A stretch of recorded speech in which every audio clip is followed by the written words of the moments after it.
Good afternoon, dear participants of the online conference, dear ladies and gentlemen.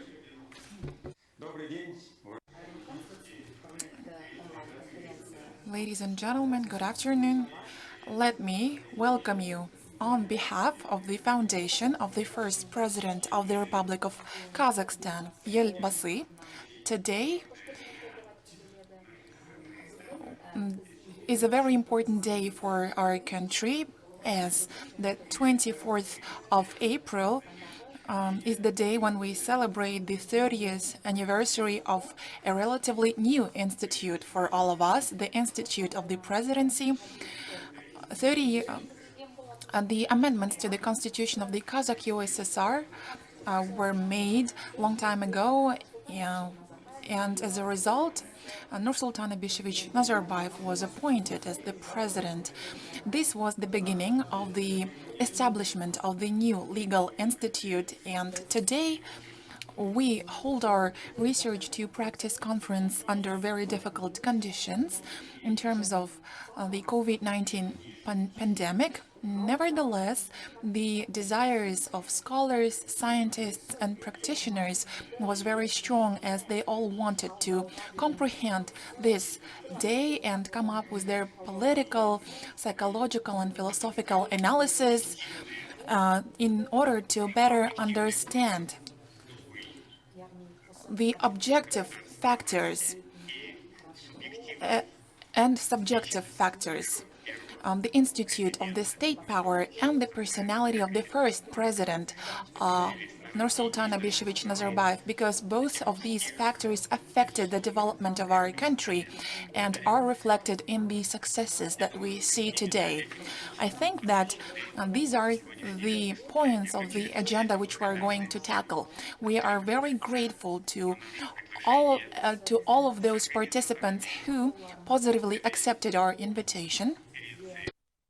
The co-organizers of this conference are the Constitutional Council of the Republic of Kazakhstan.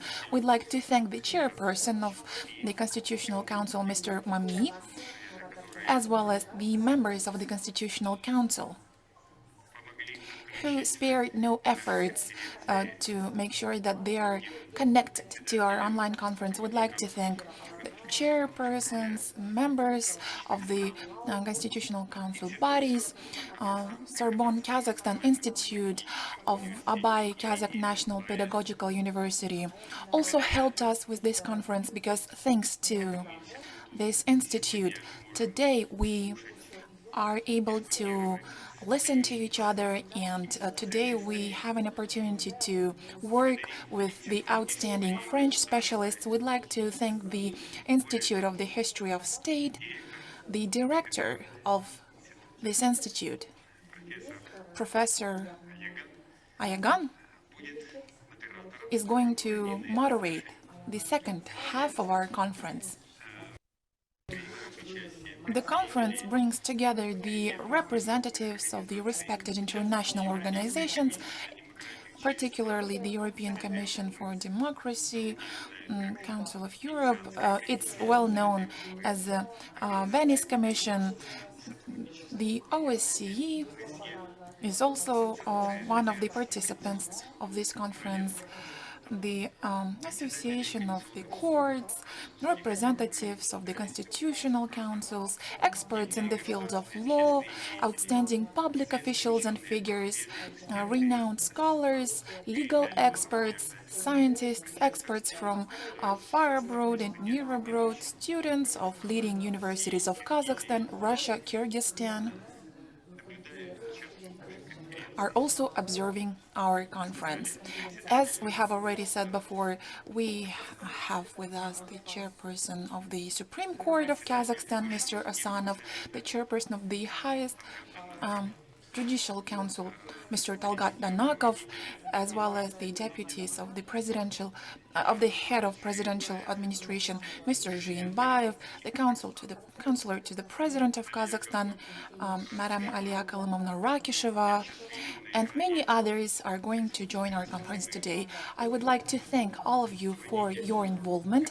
I actually see the head of the office of the first President of the Republic of Kazakhstan, Mr. Kasimbekov, is with us today. By the way, he published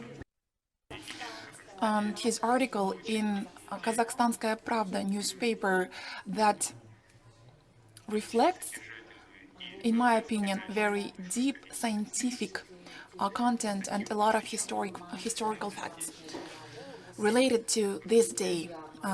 Let me,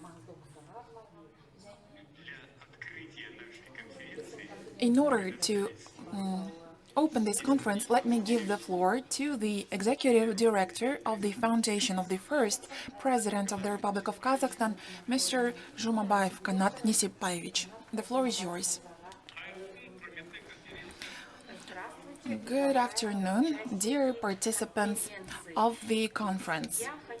I would like to thank you all on behalf of the foundation of the first President of the Republic of Kazakhstan.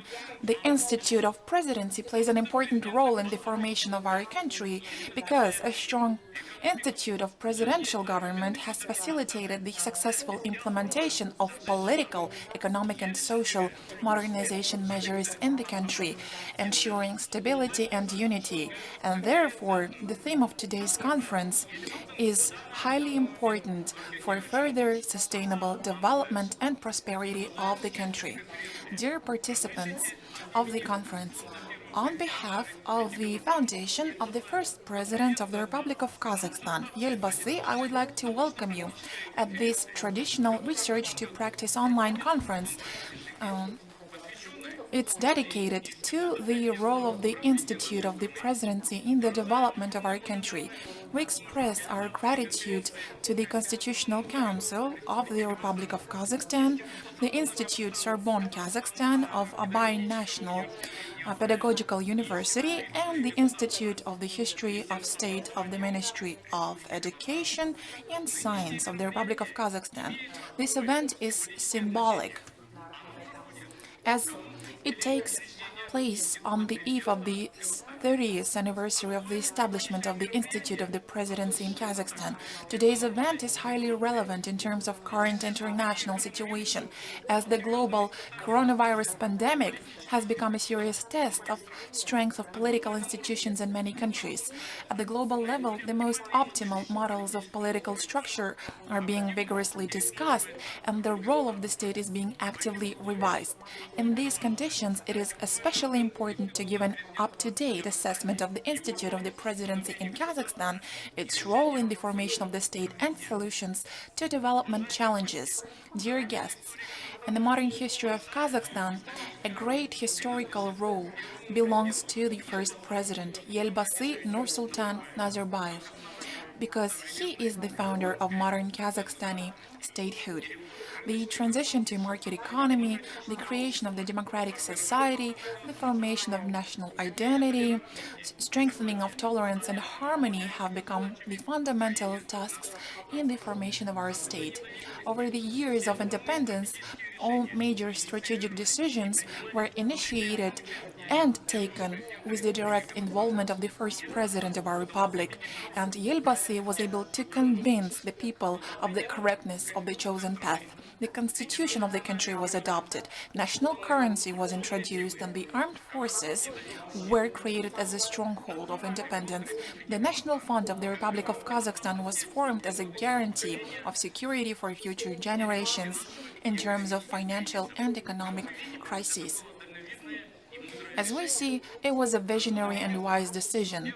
Over the years of leadership of the first president, Kazakhstan has proved itself as a responsible and respected member of the international community, and Nazarbayev initiated the creation of SICA, the Eurasian Economic Union, and the Turkic Council.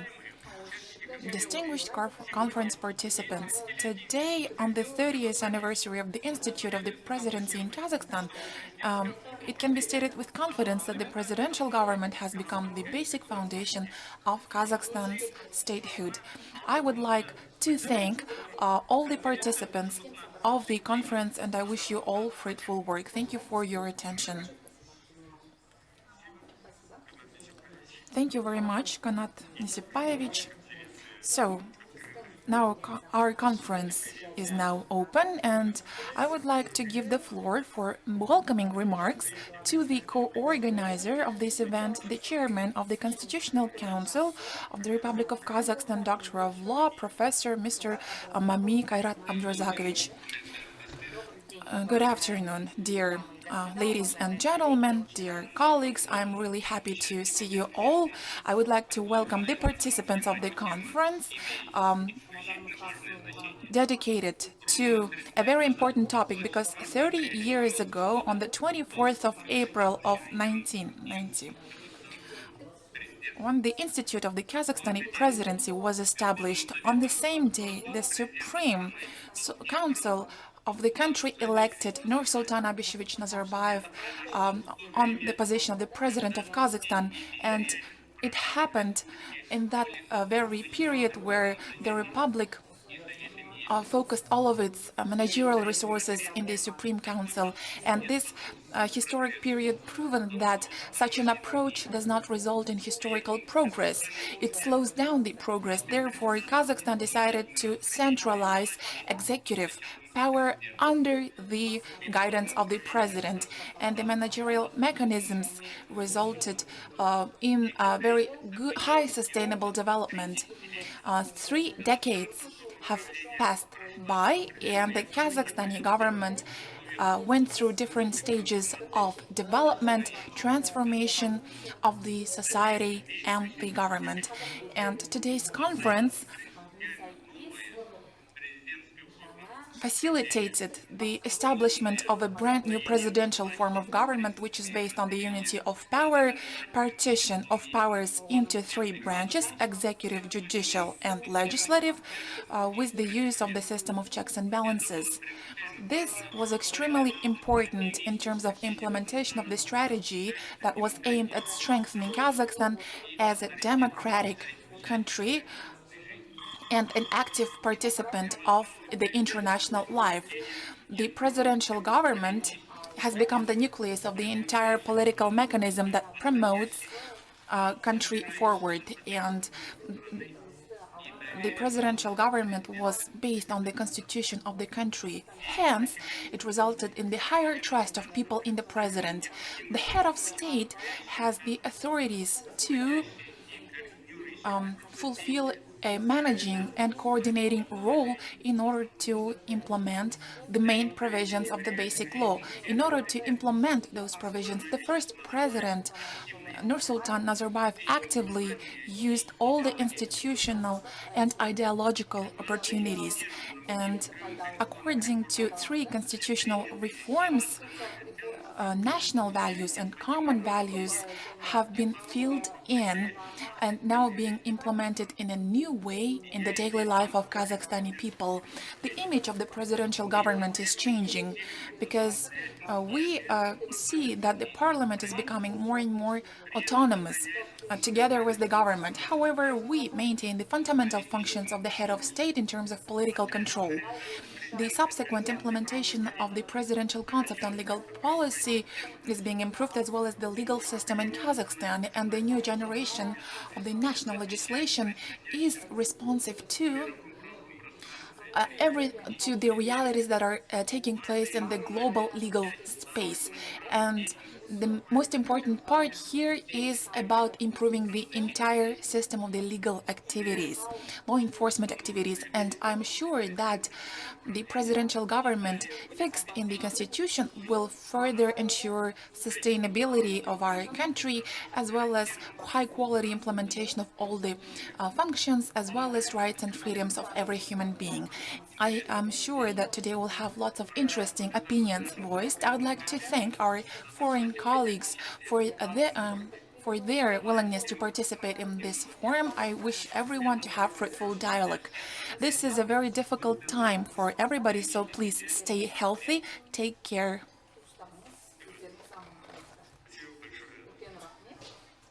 Thank you very much, Kairat Abdurzakovich.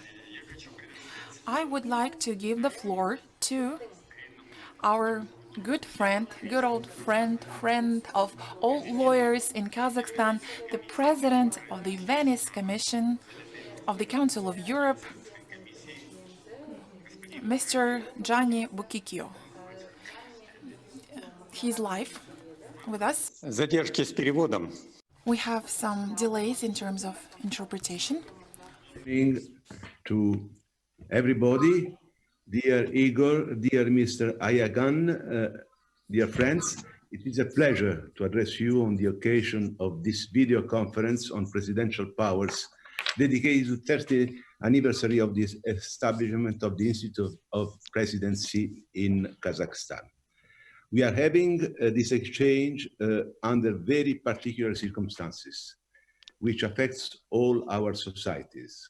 I can only hope that this pandemic will end soon, allowing us to resume a normal life.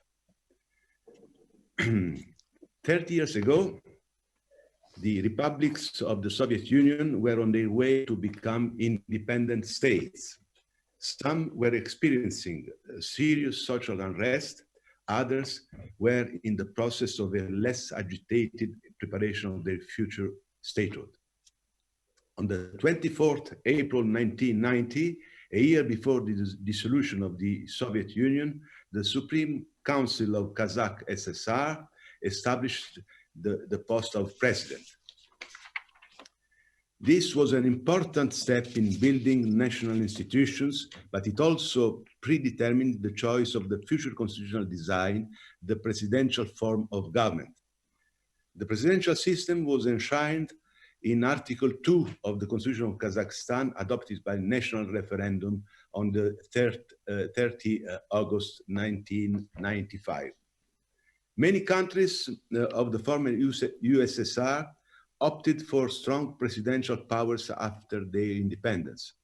The history of modern constitutionalism has shown that it is possible to uphold democracy, respect for human rights, and rule of law in a presidential system. But for this purpose, there must be checks and balances. In a presidential system, the executive and the legislative powers are strictly separate. Governing requires mediation between the two, often with recourse to the courts.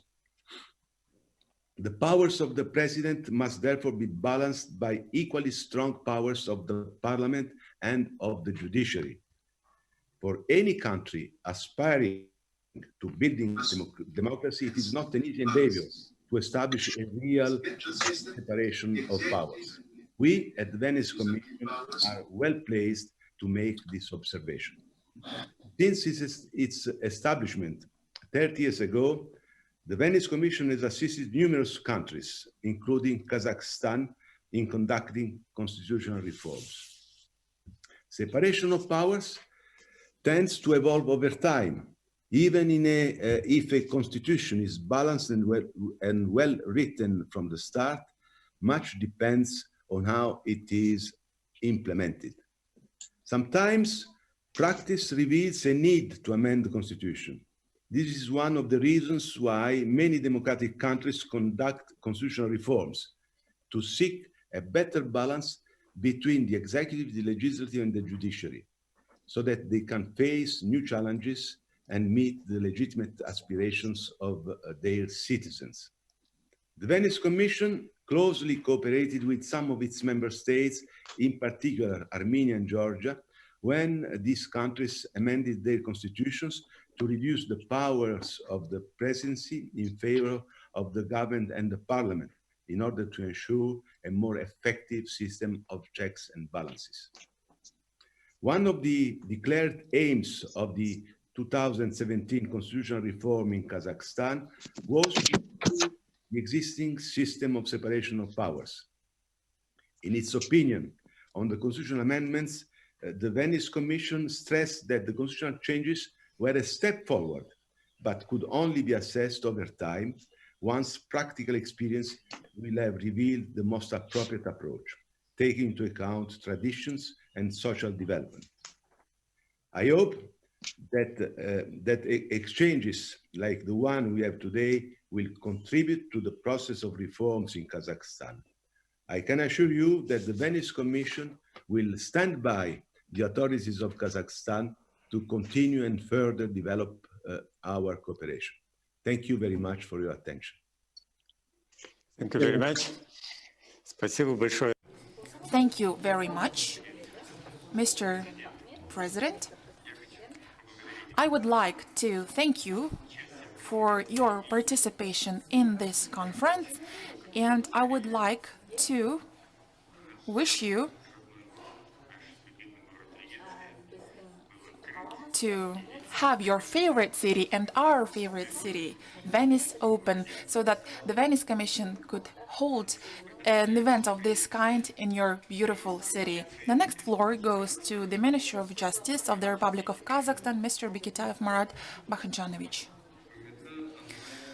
Dear participants of the online conference, today we are meeting here to analyze the historic significance of the appointment of the president.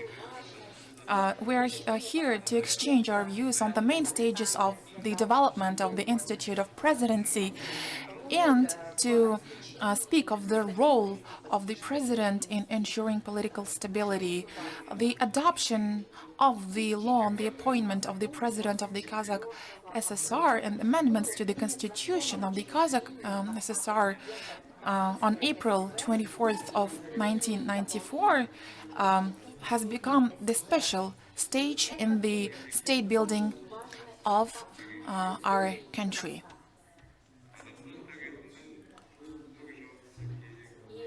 And during that historic period, Nursultan Abishevich Nazarbayev has been elected as the first president of our country. This stipulated another stage of the development of Kazakhstan as a country.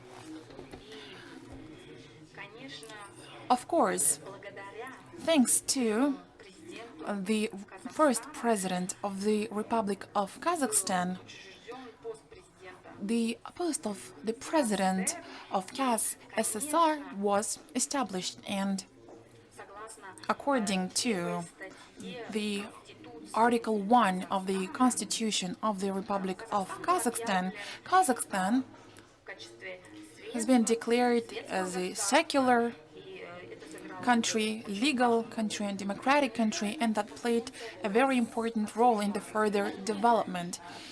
Of course, the establishment of the Institute of Presidency has become a very important historic event, and thanks to this institute, the Constitution was adopted, the legal framework was formed, and large-scale programs of social and economic development were implemented. These programs significantly affected the transformation of the institute of power and the legal, political, and economic systems for the society. They had a positive impact on the implementation of the domestic processes in the country. The adoption of the constitution facilitated the strengthening of the country as a sovereign country. It resulted in the growth of the authority of our country on an international level and promoted the establishment of the Kazakhstani statehood based on law. The Institute of the Presidency is now changing because in terms of modern realities, we need to take quick decisions and rather efficient decisions. Dear participants, I would like to emphasize the significance of this event, and I'm sure that the opinions and ideas will be voiced by the participants of this conference, and I believe that they will create a solid foundation for the consolidation of the Kazakhstani society and will contribute to further development of Kazakhstan. I wish everyone will work. Thank you for your attention. Thank you very much, Marat Bakhadjanovich. Okay, let's do the following. We will listen to our participants first, and then we will play the video addresses sent by those participants who couldn't attend our online conference. Okay, then. I would like to give the next floor to the chairperson of the Constitutional Chamber of the Supreme Court of the Kyrgyz Republic, Mr. Dusheyev. Dear Chairperson, dear participants of the International Conference, first of all, I would like to thank the organizers for the invitation to participate in this conference. And I would also like to congratulate everyone on Ramadan. The theme of this conference is highly relevant and quite fortunate given the ongoing constitutional reforms in the post-Soviet space. Since in such situations the amendments to the constitution are inevitable, the professional academic community of constitutionalists should be more active than ever and suggest possible consequences and even alternative ways of solving these political and legal reforms. It should be noted that at present this online conference makes it possible to have discussions with renowned constitutionalists, and I'm sure that the exchange of opinions which we will have within the framework of this conference will help us form professional, doctrinally sound opinion of the constitutionalists on the Institute of the Presidency. Dear colleagues, on the 5th of May 1991, the Constitution of Kyrgyzstan was adopted, and the history of Kyrgyzstan begins with this date. The Constitution from 1993, on one hand, summarizes the entire constitutional experience of building the national statehood of the Kyrgyz people, and on the other hand, it enriches the experience with new content that meets the requirements of the new task of state building. The office of President of the Kyrgyz Republic is established and the first president is elected.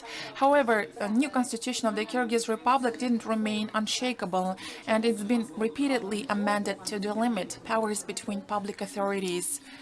So the draft law on amendments and additions to the Constitution of the Kyrgyz Republic submitted for referendum in February of 1996 was aimed at distributing the powers of a two-chamber parliament and clarifying the relations between the legislative body, the president, and the executive branch.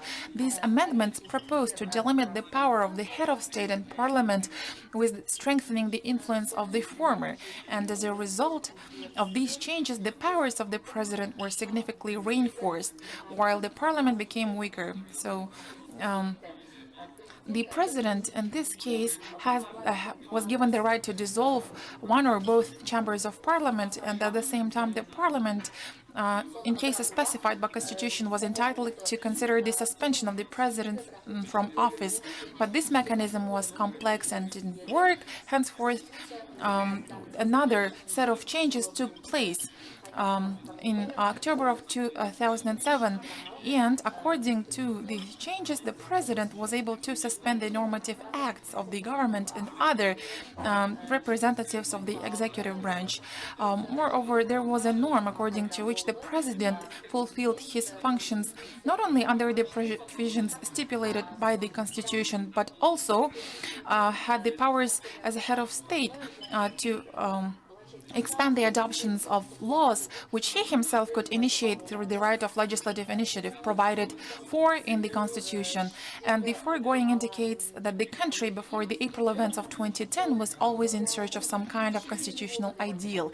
In such searches, we have constantly changed the political and constitutional worldview, and such reforms, of course, are related to political ambitions of certain individuals who could not achieve their final results. The constitutional changes have led to the violation of the basic principle of organization and separation of state power, the system of checks and balances, and the Constitution of the Kyrgyz Republic no longer worked as a deterrent because it itself was corroded by amendments. It was seriously deformed and it lost its rigidity. Such actions were fraught with serious consequences. The events of 2005 and events from 2010. And of course, this naturally predetermined the need to adopt the new constitution of the Kyrgyz Republic, and that happened on the 27th of June of 2010 by popular vote. As a result, the parliamentary presidential form of government was established with a stronger position of the legislative body. In conclusion, my personal conviction boils down to the fact that in current circumstances, in many transition constitutional states, the effectiveness of a particular form of government, especially the presidential government, depends on the managerial and leadership qualities of the senior officials elected by people, as well as their patriotism, sense of duty, and responsibility to people. At the end of my speech, I would like to express my gratitude to the organizers of this platform for arranging the online research to practice conference. Thank you for your attention. Thank you very much, Karabek Arstanbekovich. Indeed, your final words about the fact that every country chooses its path and that the personal qualities of a leader matter a lot can become a very good food for further discussion. I would like to wish the best of all to all of you. Our specialists said that it is preferable to listen to 2 video messages sent by our participants right now. The first video message is the message by Farhad Abdullayev, the chairman of the Constitutional Court of the Republic of Azerbaijan, and then the video message of Talia Yarulovna Khabrieva, director of the Institute of Legislation and Comparative Law under the government of the Russian Federation, Vice President of the Russian Academy of Sciences, and member of the Venice Commission of the Council of Europe. She is a good friend of all the lawyers, experts in statehood. Let's play 2 video addresses.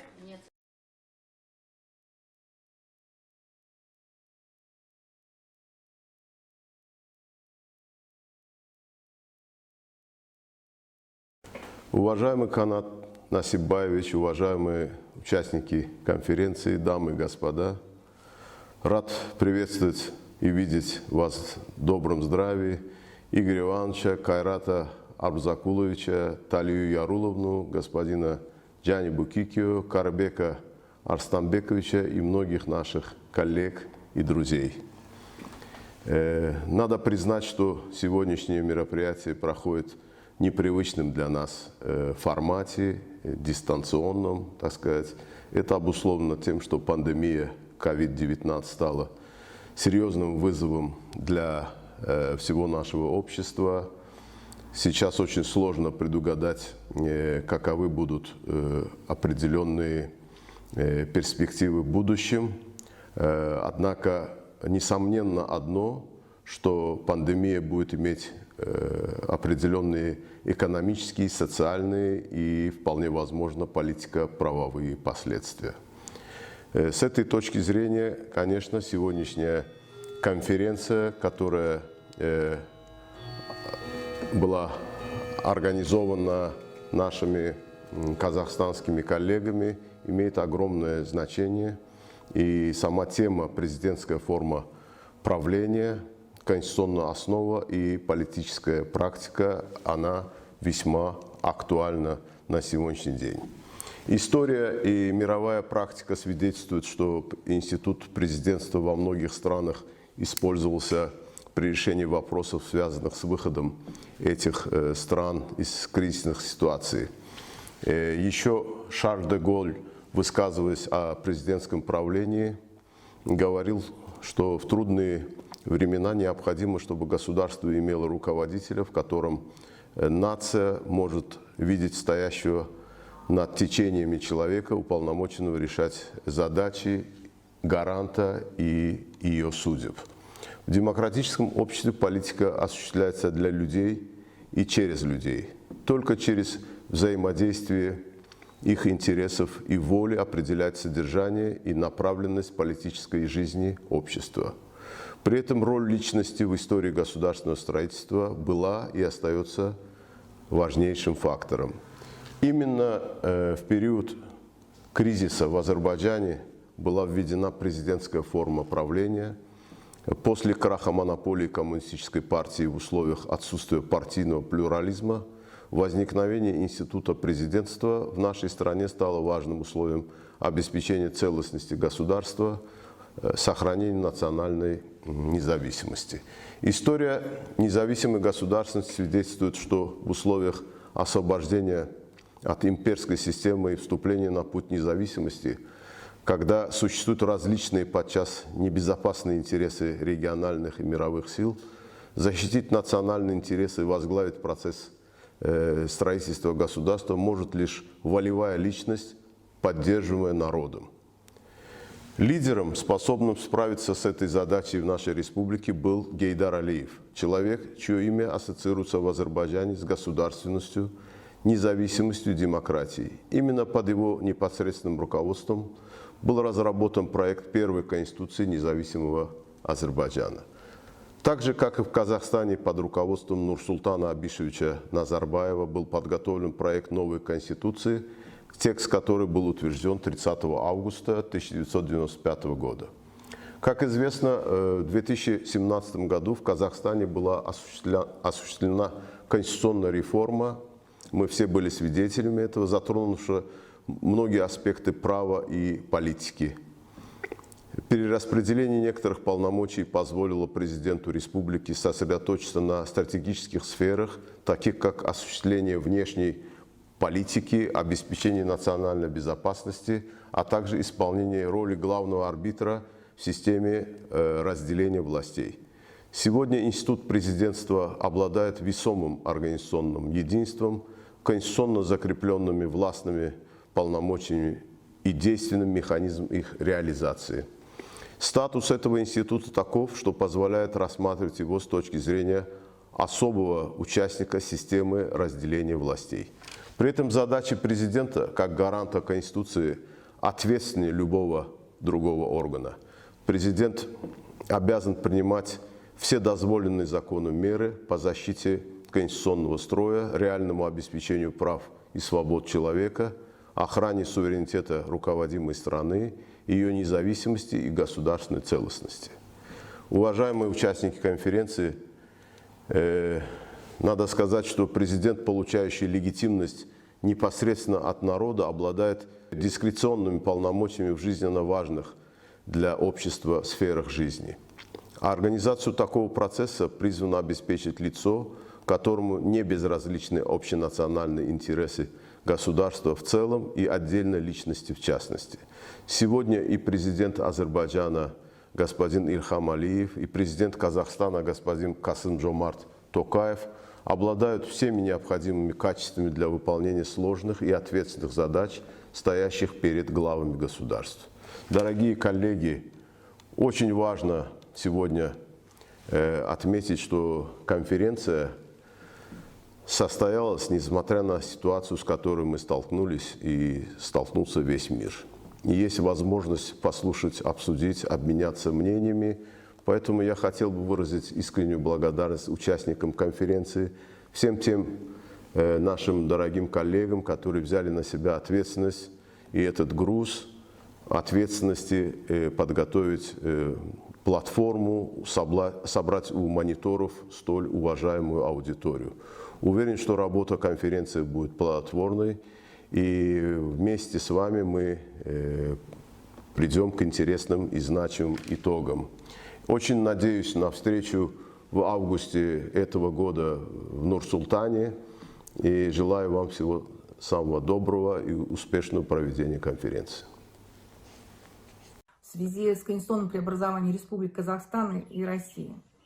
Институт президента возник в Казахстане и в России одномоментно.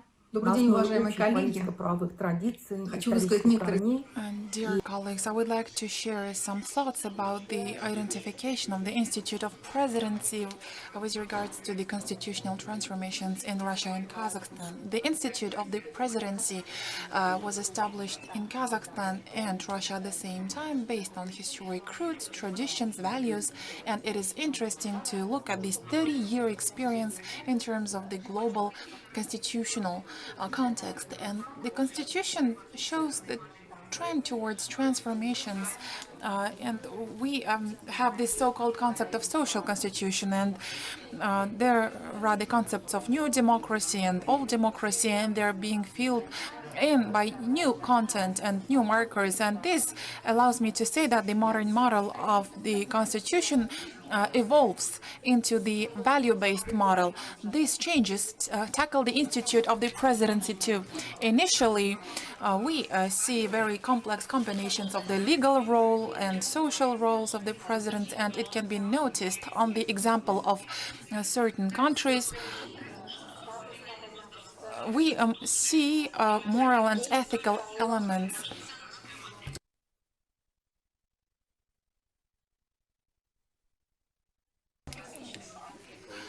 with the proper functioning of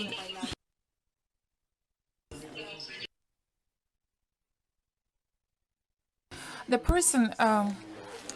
The persona of president identifies the content of constitution, and we see that Kazakhstan and Russia follow the path of the content of constitution, pay attention to the provisions of the constitution in order to ensure stability and implementation of all the provisions of the constitution. The Constitution of Kazakhstan says that the president is a symbol and guarantor of the people of Kazakhstan.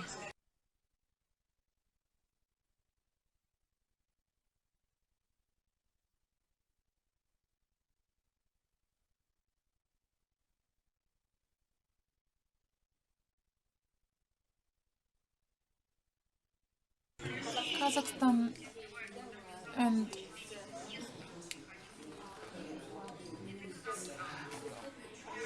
both Kazakhstan and Russia show the redistribution of the authorities of the president across different government bodies.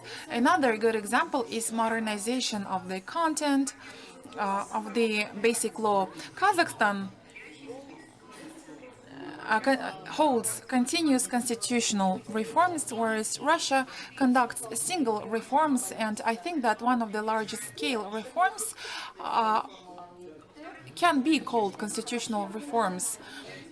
The authorities of the president in Kazakhstan are distributed among parliament and government, whereas in Russia the authorities are given to federal assemblies, even if the competences and functions of the governments are expanding. The Republic of Kazakhstan implements constitutional reforms according to the system prescribed by law. This is a category-based system. In the context of functioning of the authorities, the new constitutional category, public power, is being introduced with its principle of unity voiced. The constitutional base becomes more clarified in terms of the government power and local governance. I think that such constitutional transformations make us think about the identification of the forms of governance in our countries. And again, here there is a need in re-evaluating the institute of the presidency. It's possible that the assessments, including the assessments of the Venice Commission, may need more clarification. I would like to reiterate that the current pandemic tests the strength of the governments because we now see the introduction of various regimes which make the research and scientific publications more relevant, because the future scenarios of the work of the state bodies will now be drawn up with the focus on the emergency situations. Probably for some countries, these recommendations will, to some extent, focus on a president. And the creative potential of the Institute of the Presidency needs to be taken into account here. In any case, our conference is a really good way to bring together the efforts of lawyers and scholars. I would like to thank our Azerbaijani and Russian colleagues. I would like to thank you for your kind words. Let us continue our work. The next floor goes to Ambassador Extraordinary and Plenipotentiary of France to the Republic of Kazakhstan, Mr. Philippe Martinet. distinguished Mr. Chairperson of the Constitutional Council, ministers, the executive director of the foundation of the first president, our world is enduring unprecedented crisis, the pandemic that is being spread all over the world, and our countries, to some extent, are involved in the fight against this virus and in large-scale consequences of this shock.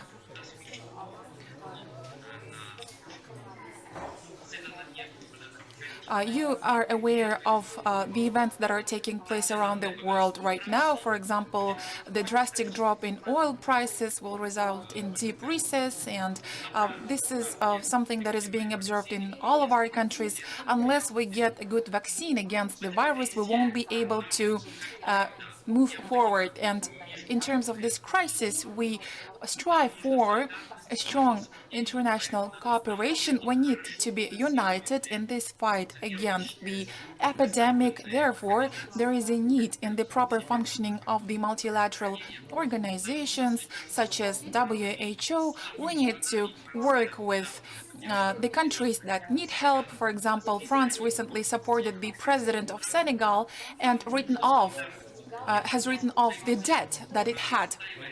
France insists on taking decisive, effective measures to revive our economy, and we need to unite our efforts in Europe and in Central Asia. We need to move forward the strategic partnerships between France and Kazakhstan, because this remains one of the priority area of our work.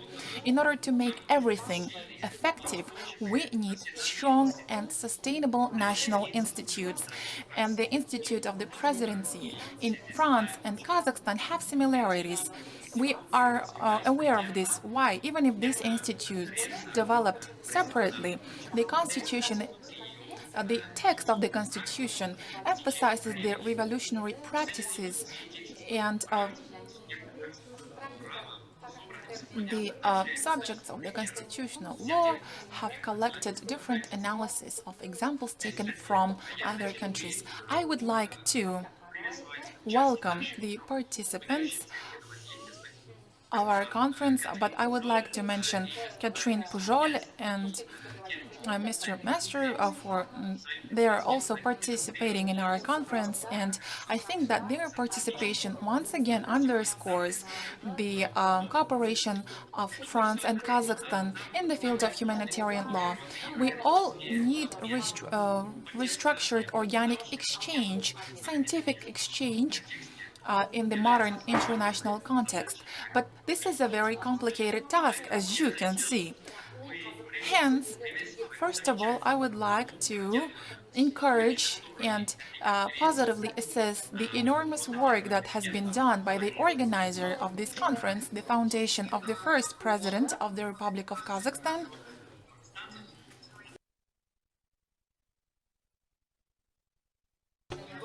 I would also like to thank other organizers, the Institute of the History of State and Sorbonne Kazakhstan Institute.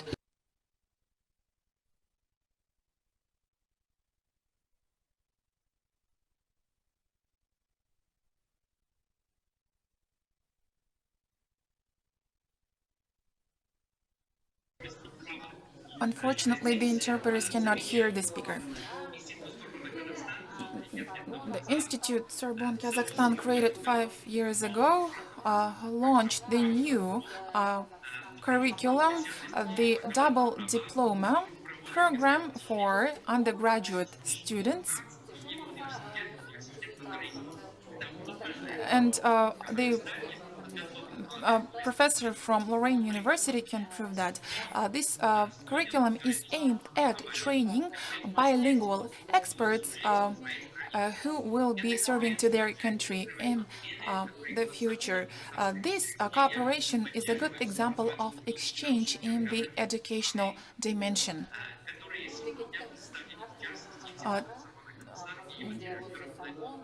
Ainur Sabitova, the director of Sorbonne Kazakhstan Institute, is a good example of this very valuable cooperation, because this cooperation will help us work together uh, in the future where our society needs to become more resilient to the challenges of the pandemic, in the future where when the economic development will be aimed at preservation of nature and its equilibrium, in the future where multilateral institutes will focus on the letter of law and on the dialogue. That is why I would like to wish all of you to have fruitful exchange of opinions. Please stay healthy and take care. Mr. Ambassador, thank you very much. Our lawyers treat our French colleagues with special care because when the draft of this constitution was developed, the French colleagues were involved. They also helped us with judicial reforms when the Institute of the Jurors was being introduced in the country. Our French colleagues helped us with the improvement of the criminal code, criminal procedural code. Thank you for your experience. Thank you very much. The next floor goes to Ambassador Extraordinary and Plenipotentiary, Head of the OSCE Program Office in Kazakhstan, Mr. Yerd Sabo. Thank you very much. I would like to welcome the participants of this online conference. I'm very happy to be a part of this conference. I would like to join the words of my colleague, the ambassador of France to Kazakhstan, who said about what we need right now. I would like to add and say that we also need the participation of the OSCE. You probably can see the name of the organization on your screens. We hope that the role of the OSCE will become greater. Why? So, we've been here in Kazakhstan for 21 years already, working with our partners, including the Constitutional Council of the Republic of Kazakhstan and the Ministry of Justice, as well as law enforcement agencies. We've been working together all this time in order to assist and support reforms. When I was preparing for this conference, I looked at what can be said. What can be said at in terms of the first and for now last summit of the OSCE that was held in Astana in 2010. As far as I see right now, the participants of this online conference are also the member states of the organization of the OSCE. So while I was preparing, I decided to look at Astana Declaration that was adopted as a result of the OSCE summit held in Astana. And Astana Declaration says that we need to ensure the higher respect for human rights and freedoms. We need to ensure democracy and the rule of law. Indeed, all the constitutions are all about rights and freedoms, democracy, and the rule of law. And it doesn't matter whether it's a presidential government or any other government, the OSCE keeps working in this regard. There are even the words that I decided to take from another document, and these words are very relevant right now. Now, in terms of our fight against the epidemic, because we need to take some urgent actions. Back in 1991, the Moscow document of the OSCE said that it was important to make sure that the legal guarantees are necessary for the maintenance of the rule of law, and it is necessary for the rule of law to be valid in emergency situation. Our program office in Nur Sultan also tries to support the reforms that we have already mentioned today. I'm talking about the reforms that were initiated by President Tokayev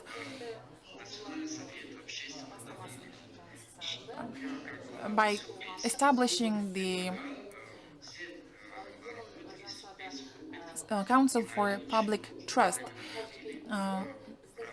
We, in turn, decided to share all of the best practices and the experience that the OSCE accumulated over time.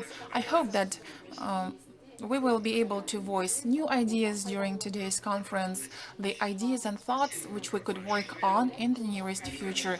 Thank you very much for your attention. As you can see, we are catching up with our technologies by holding online conferences like this one, and I think that we will be able to become even more efficient in terms of certain aspects of our work. The hospitality of our Kazakhstani hosts cannot be rendered through the screens of your computers, but I assure you that it's great. I would like to congratulate all of you on arranging this conference. Thank you very much, and I wish you every success. Thank you very much, Mr. Ambassador, for your kind words. As regards our attitude to the OSCE, I think you are very well aware of our attitudes. You all remember the summit that was held in the capital of our country under the initiative of our first president, Nursultan Abishevich Nazarbayev. I think that we will keep cooperating with the OSCE in the future, no matter what. Indeed, we as lawyers feel your great support, as many events are conducted in cooperation with the OSCE. I would like to give the next floor to our colleague. Actually, we work in the same building. He comes from the organization that embodies all the important information that we have about the Institute of the Presidency, about history of the work of our first president. I'm talking about the director of the library of the first president of the Republic of Kazakhstan, Yelbasi, Professor Doctor of Political Sciences, Rahimjanov Amirkhan Muratbekovich. Please, the floor is yours. Thank you very much. Good afternoon, dear ladies and gentlemen.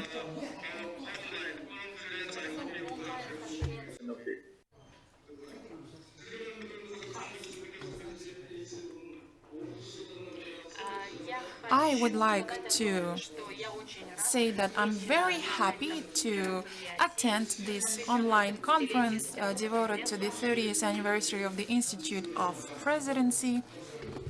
Since the Institute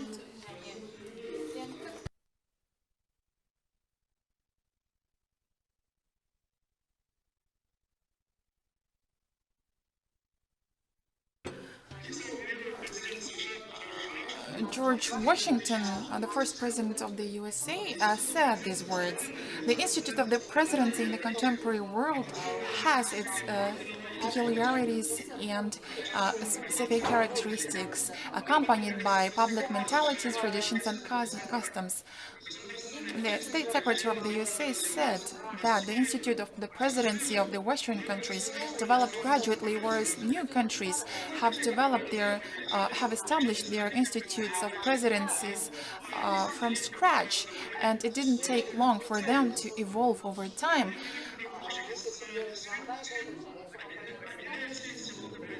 The institutes of presidency all over the world have one thing in common. They all evolved over time because we do not have some effective concepts in the political life that are created in one night from scratch. The Institute of the Presidency reflects our national realities, and the political experts, political scientists tend to compare the Institute of the Presidency of Kazakhstan to the Institute of the Presidency of the Fifth Republic of France, because in terms of the new system, the institutes of the presidency are supposed to find the way out of the cultural crisis. Charles de Gaulle said that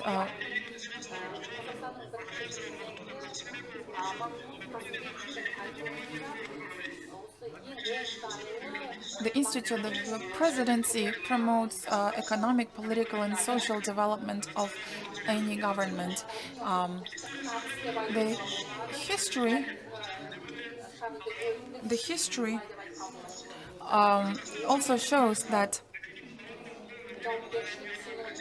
the first president of Kazakhstan has this talent of running the country in a very difficult time for our republic.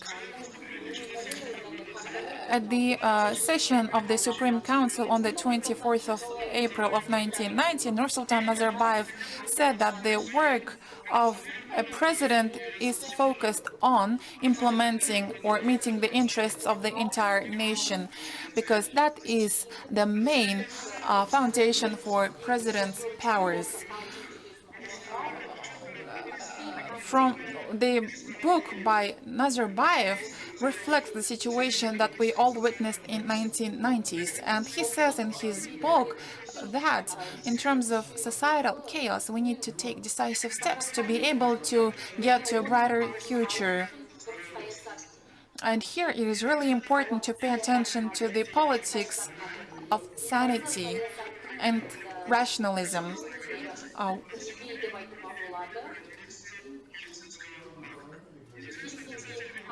A renowned writer of the Great Britain in his book says about the fantastic maneuvers and personal diplomacy that was used with relations to Boris Yeltsin. Thanks to personal democracy that Nazarbayev exercised with the work with different countries, helped ratify lots of bilateral agreements, cooperation agreements. Nazarbayev also created a strong legislative base, held different reforms in order to ensure sustainable development. The persona of Nazarbayev has become significant in the terms of presidential government in Kazakhstan.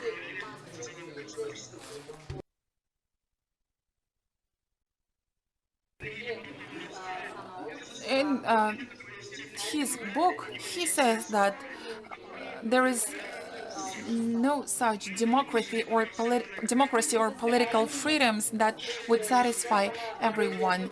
We spared no efforts to ensure the right type of democracy. Today we can see this democracy in action when we look at the interaction between the first president of the country and the current president of the country, because they take actions in order to implement all the tasks and objectives aimed at further modernization of the country. And we're all convinced that Nazarbayev did his best to help the country get out of the post-Soviet crisis. We today support the actions of the current president, President Tokayev, who is sparing no efforts to get our country out of the existing crisis related to the pandemic. We need to keep in mind that the personal manuscripts of Nazarbayev, his works, reflect the formation of the Kazakhstani statehood, and the facts from his works and manuscripts also reflect the deep persona of the leader of the nation.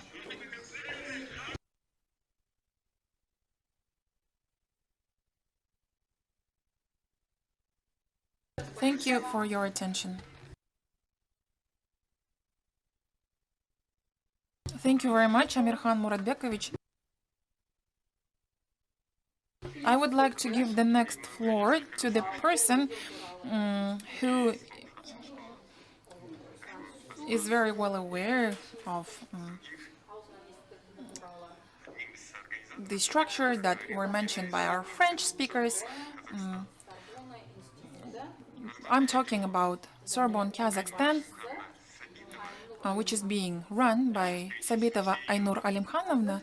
Let me list all the positions that she takes. She is the member of the Scientific and Advisory Council under the Constitutional Council of the Republic of Kazakhstan. She is the member of the National Council of Public Trust under the President of the Republic of Kazakhstan. She is the volunteer of various movements like the movement called kindness or dobro. So you know that volunteers not only help people, but volunteers of this kind provide free legal support to people in need.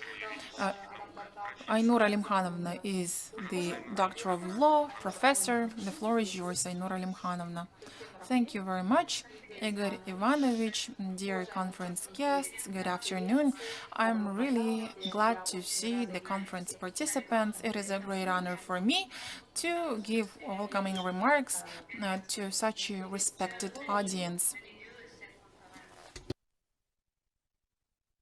I'm glad to see all conference participants, and it's a great honor for me to make a congratulatory speech to such a respectable audience.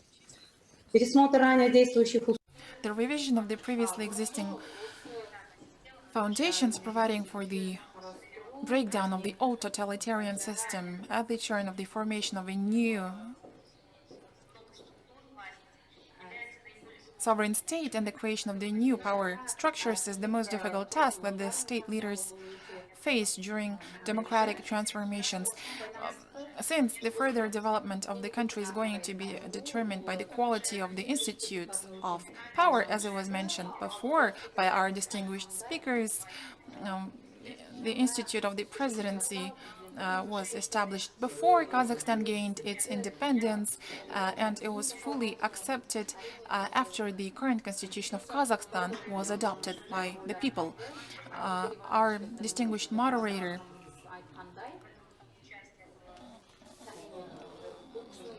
said about the involvement of the French experts in these processes who exchanged the experience with our Kazakhstani experts. The Institute of the Presidency in Kazakhstan shows the democratic path of development of our country. The establishment of the civilized political system and the Institute of the Presidency in Kazakhstan was formed in terms of very severe crisis. Indeed, under the direct leadership of the president of our country, Nursultan Nazarbayev, a very difficult period for Kazakhstan was accompanied by a set of different activities in political, social, and economic dimensions. The Institute of the Presidency played a huge role in the modernization of the Kazakhstani society, and 30 years later, we can state with confidence that the Institute of the Presidency proved itself effective and viable. The presidential government is especially effective during reforms and transition to another social system when the situation is not stable. It is also effective in those countries that have large territories or in multinational countries.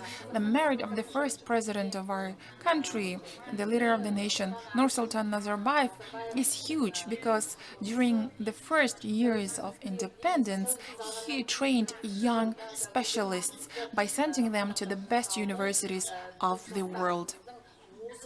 I think that this is a great merit, as other countries were able to learn from the experience of our country. Many other countries started sending their young personnel or implementing educational programs to train young experts. Nursultan Nazarbayev, at the dawn of independence, was able to implement his ideas, which were aimed at training young personnel, as I have said before, and thanks to Boloshak program that was initiated by Kazakhstan, made it possible for the talented youth to go to the highest ranking universities of the world. I'm convinced that all of this became possible thanks to the Institute of the Presidency, and hundreds of Kazakhstani youth are now working for the good of our country. Among them, we have a lot of talented people who are very active in social life. I think that this is a result of very well-weighted, rational policy of the leader of the nation. The Institute of the Presidency provided an opportunity to establish a dialogue between the authorities and society by creating efficient feedback mechanism, and this predetermined the flexibility and effectiveness of the political system, ensured the civil peace and stability, and now we observe all of the changes of the principles, mechanisms, and management of interaction between states, between government and civil society. There are, of course, a lot of questions which concern the society and are relevant for many countries. The President of the Republic of Kazakhstan, Kassym-Jomart Tokayev, maintains the continuity of the policy of the leader of the nation in all areas, including education, because conditions for doing business are created. The dialogue is being held with the society. The goals of the state policy are being explained. The scholarships are being allocated for gifted children from poor families or families with low income, and a list of talent pool of young managers is being thoroughly prepared. I think that thanks to the Institute of Presidency, a unique international project was launched in Kazakhstan. It's called the Institute Sorbonne Kazakhstan. It was the initiative of Nursultan Nazarbayev. This institute was opened by the heads of two states, President of Kazakhstan and the President of France, Nazarbayev and Hollande, respectively. The Institute was opened in the city of Almaty, and taking advantage of this opportunity, I would like to thank Mr. Philippe Martinet, the ambassador of France to Kazakhstan, Mr. Balikbayev, the president of Kazakh National Pedagogical University, for their cooperation and for their efforts in further development of the Institute Sorbonne Kazakhstan, and for their efforts in implementation of double degree programs, since there are no other analogues of such a cooperation in the entire Central Asian region. At present, dozens of Kazakhstan universities, including our students, are being educated abroad. I'm talking here about the students from Uzbekistan and Kyrgyzstan who are getting their education under very famous international programs like international relations, international law, and so on and so forth. In my opinion, all of these show that thanks to the Institute of the Presidency of both countries, it is possible to reach convincing results in terms of university cooperation. I would like to say that the specialists from Institute Sorbonne Kazakhstan, under the order of the president of Kazakh National Pedagogical University, prepared the translation of the book in Era of Independence into the French language. The author is Nursultan Nazarbayev, and in cooperation with the foundation of the first president of the Republic of Kazakhstan and in cooperation with the Embassy of France to Kazakhstan, they were supposed to present this book in Paris. However, due to the pandemic, the presentation was postponed, and I hope that once the pandemic is over, the presentation of the book will eventually take place. Dear participants, I'm sure that today we will hear new thoughts at this platform. Let me wish fruitful work, kindness, and quick overcoming of all difficulties related to the pandemic. Thank you very much.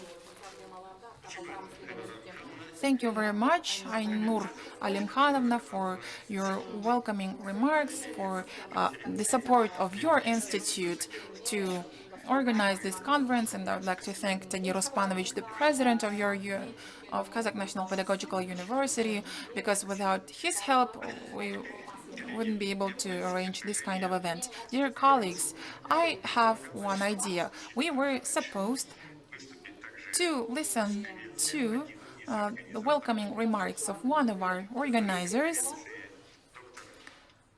I'm talking about the Doctor of Historical Sciences, Professor Ayagan Burkinbay, the director of the Institute of the History of State. I decided, well, since we had some delays because of the technicalities, I decided to do the following. Burkinbay Gelmanovich will moderate the second part of our conference, and he will give his welcoming remarks before the start of the second session of our conference. Okay? Now, in conclusion, I would like our organizers to play the video message by Dr. Ariel Cohen, the lead expert, the director and founder of the organization International Market Analysis. Mr. Cohen is in the USA. He is American citizen. That is why, because of the time difference, he wasn't able to personally participate in this conference. However, I believe that you will enjoy listening to his words. I hope that you will find his message interesting. Especially Kazakhstani lawyers will find his message interesting, as well as our foreign colleagues. Please show the video addressed by Mr. Cohen on the screens, and after his video message, I will kindly ask you to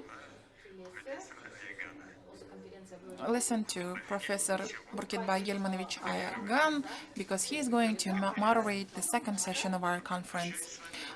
I will say goodbye for now, but I'm sure that once all of the reports are voiced, we will see each other again to have the Q&A session and to wrap up our conference. I would like to thank the participants of the first session of our conference. I would like to thank you for all of your welcoming speeches. Wish you the best of luck. Stay healthy.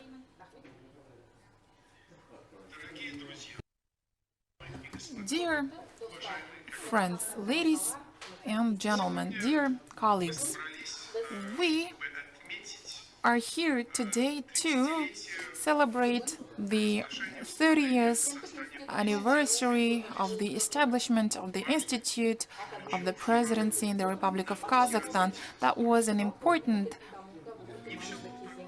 step towards the formation of this statehood. It wasn't all simple. We didn't have the model that could be followed by the post-Soviet countries or the Central and European countries. Some countries decided to choose parliamentary government. Some of them chose the path of parliamentary presidential republic, and the third, the path of presidential republic. But I must say that the choice of Kazakhstan is the choice of the people of Kazakhstan, the choice of the political class, the leadership, and the choice of Nazarbayev turned out to be correct in retrospect. It is always easy to provide an assessment in retrospect and state with confidence whether the decision was wrong or right. But as a result of the development of the country, and as a result of the economic development, as a result of the state development, the human capital development, we can say that the presidential republic turned out to be the most successful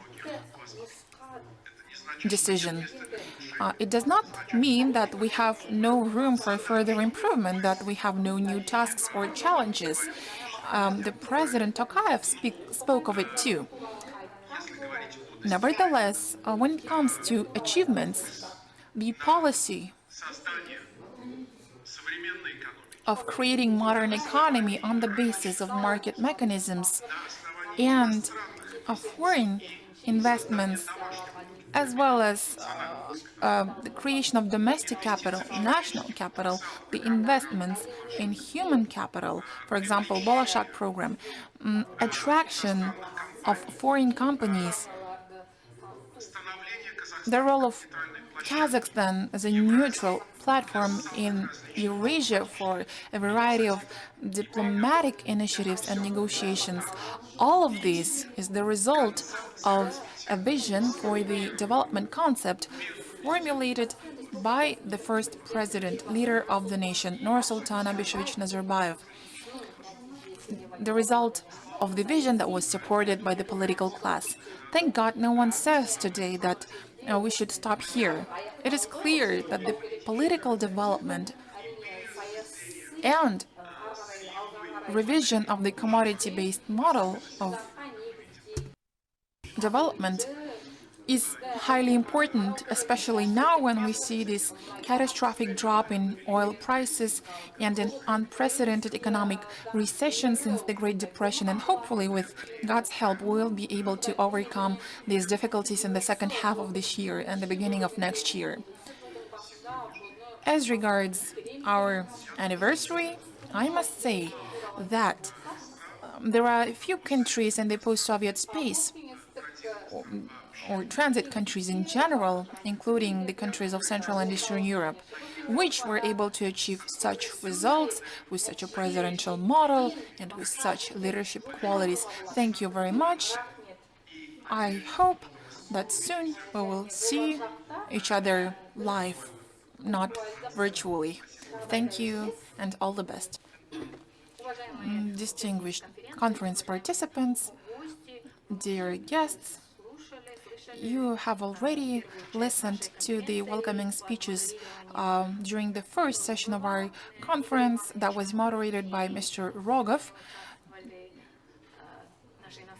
We have listened to our foreign guests, we have listened to the members of the Constitutional Council, and as you may have noticed, in 1990, Kazakhstan endured a very difficult development phase. Back then, there were a lot of questions about whether or not this decision was correct, and according to the decision made by Parliament 30 years ago, on the 24th of April 1990, a life-changing decision was taken. It was the decision on the establishment of the post of president, and this was a historic event. On that day, the first president of the Republic of Kazakhstan, Nursultan Nazarbayev, was elected. I want to congratulate all of you on this event. I would also like to say that today we're celebrating the first day of Ramadan. I would like to congratulate all the Muslim people on Ramadan. Upon the decision of the President of the Republic of Kazakhstan, Mr. Tokayev, a lot of holidays were introduced in our calendar. For example, one of the holidays include the celebration, the anniversary of Abu Nasir al-Farabi. We're also going to celebrate Abay Kunanbayev's anniversary, as well as the anniversary of Altyn Orda. A century ago, the Kazakh autonomy was reached. So I think that this is a really good thing that is awaiting us. Dear colleagues, dear friends, dear guests of the conference, I'm very happy to welcome you at our online conference. Igor Ivanovich today said that this online conference brought together the representatives of many countries. We had a chance to listen to outstanding political and public officials of Kazakhstan. As I can see, we have held a serious analysis of the work of the Institute of the Presidency. Of course, it was really difficult in 1990s after the collapse of the Soviet Union, because back then we faced a serious question: what will be the development path for Kazakhstan? And I think that the Parliament of Kazakhstan made the right decision to establish the post of President of the Republic of Kazakhstan. On the same day, the first President of the Republic of Kazakhstan, Nursultan Nazarbayev, was elected. And the 30 years of development in Kazakhstan showed that it was the right decision to make, as we held a lot of political reforms. We transferred our capital into a brand new city. We have held a lot of large-scale economic reforms. We've introduced our national currency. We've built up the national security system. There was the delimitation of national borders. Kazakhstan has become a nuclear-free state, nuclear weapon-free state, and the 30 years of independence proved to be effective. A lot of speakers today mentioned this wise decision. Naturally, not everything was easy. Maybe we weren't able to achieve everything that we planned. Nevertheless, today we have the country respected by the members of the international community, by the United Nations, and the pandemic, the epidemic that came from the outside, I believe, will be taken over by Kazakhstan in cooperation with our friends. Dear colleagues, let me give the floor to renowned lawyer, scholar, Malinovsky Viktor Alexandrovich, member of the Constitutional Council of the Republic of Kazakhstan, Doctor of Law, Professor. Mr. Christian Messer will be our next speaker. Thank you very much. Distinguished conference participants, dear colleagues, friends, the topic of discussion, the topic of today's brainstorming is highly relevant, and it deserves a lot of attention. I really liked the remarks of all of our speakers. Today's conference is important because it has political, legal, doctrinal, and practical components. In paragraph 1 of Article 2 of the current constitution, Kazakhstan is defined as the state with presidential government, and it's quite contemporary and promising, because in many countries today, the combination of general and the specific, the desire to determine the supporting pillars of the state, taking into account national characteristics, the demand for democracy and effectiveness, often give rise to atypical models, which are generally referred by scholars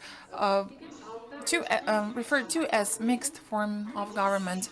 The analysis of the government forms is based on the essential characteristics such as the mechanism of checks and balances reflected in constitutions, and in this case the states can be divided into parliamentary, with parliamentary procedure for formation of a government and political responsibility of the government to the parliament, and presidential, in which the government, if it exists at all as an independent body, is formed by the president and has no political responsibility to the parliament.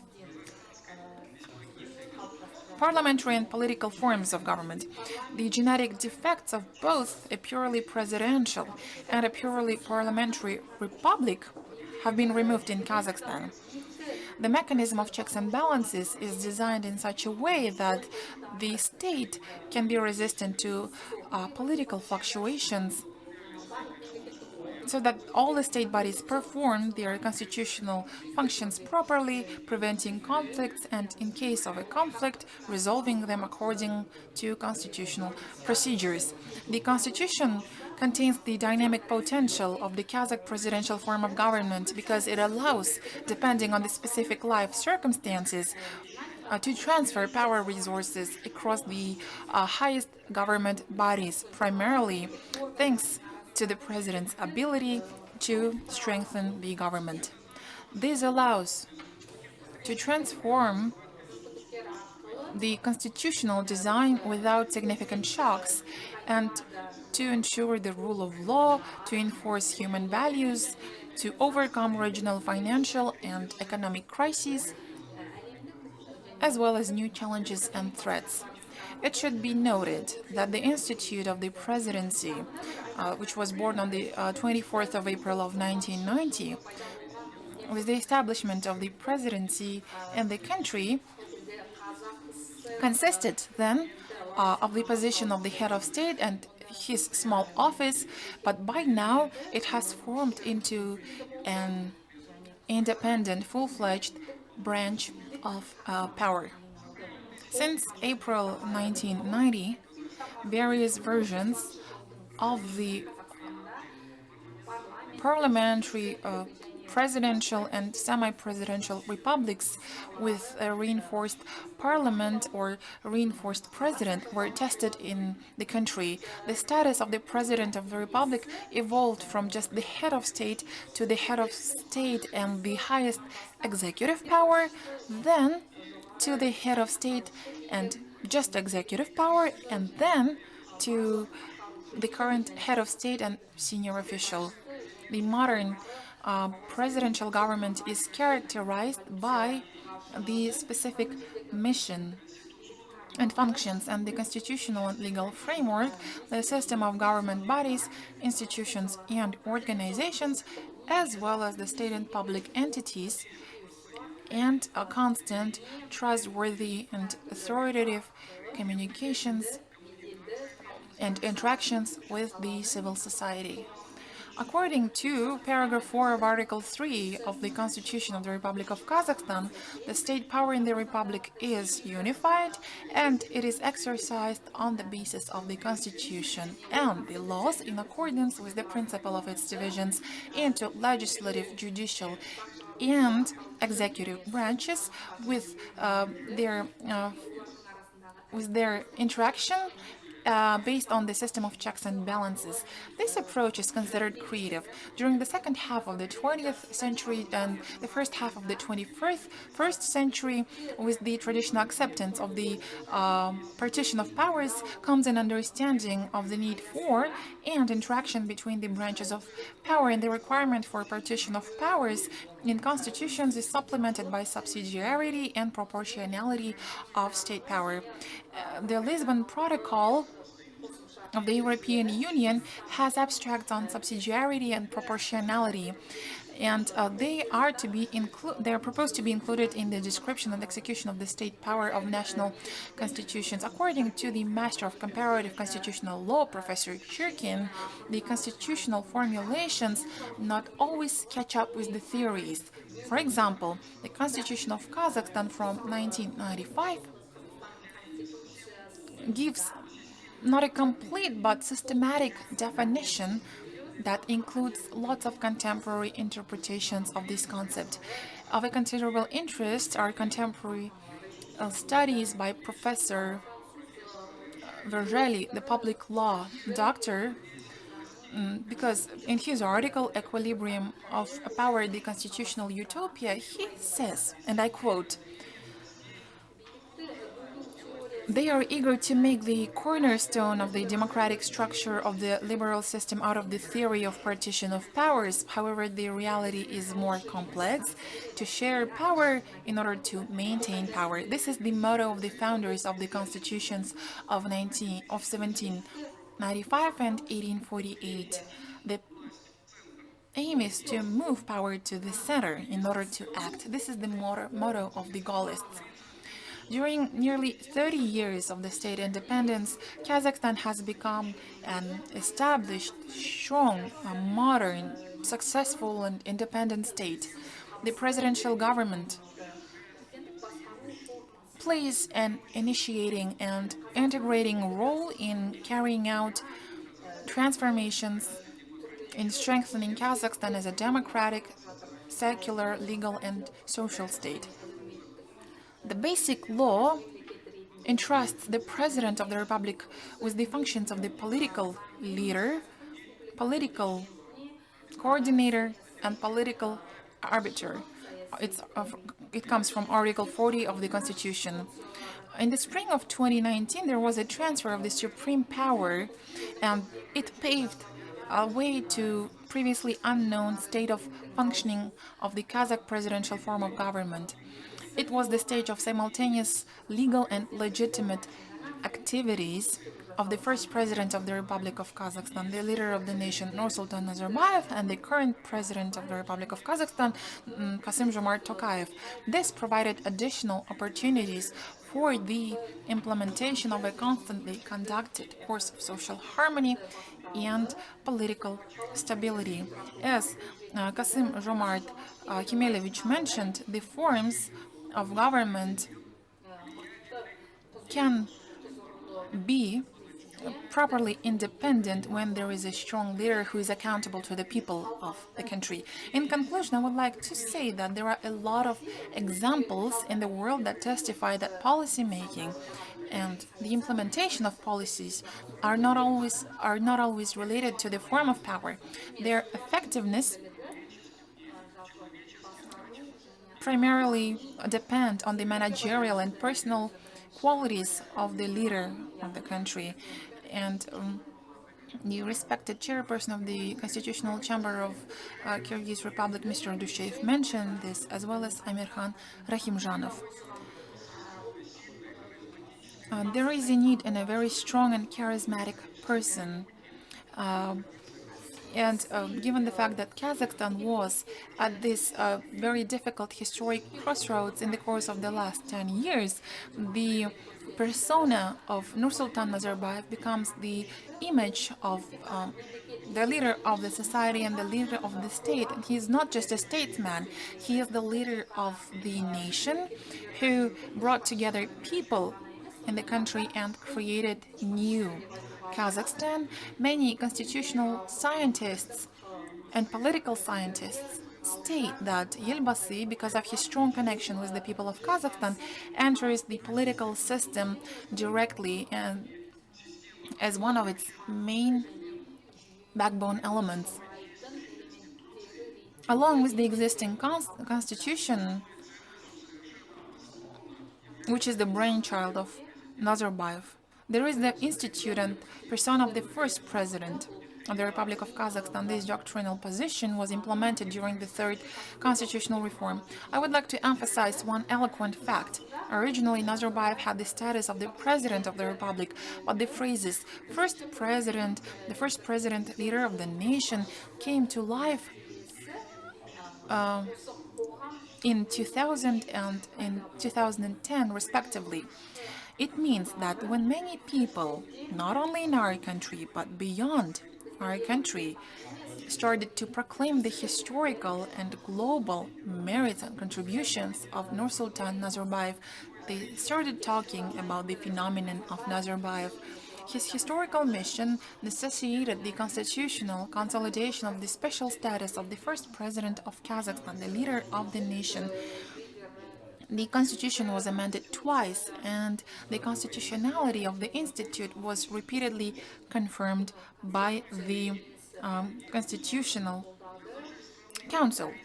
Dear colleagues, the 30 years of functioning of the Institute of the Presidency and Presidential Government represent our invaluable experience in terms of proper arrangement of the state power, because it gives us a clear understanding of the ways and means of further strengthening of constitutionalism and statehood.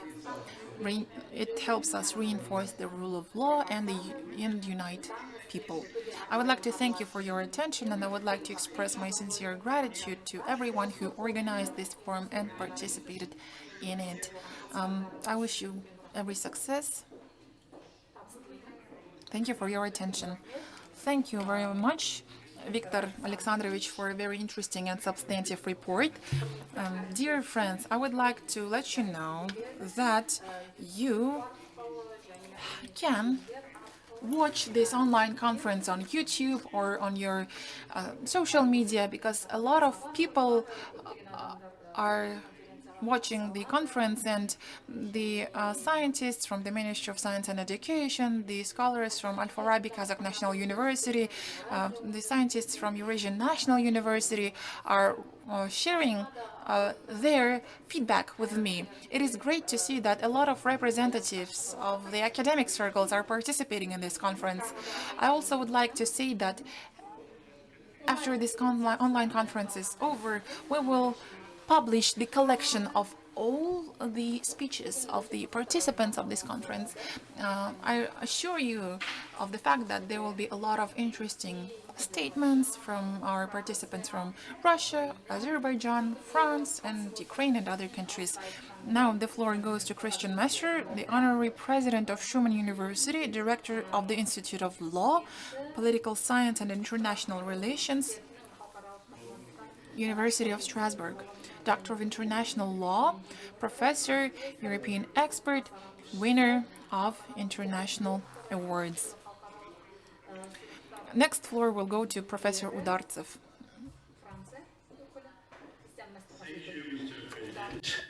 Excellency, distinguished colleagues, dear friends, it's a very great honor to take the floor before the panel of relevant authorities and lawyers. And I would like to thank my friend Ainura for a kind invitation to take part in this conference tonight.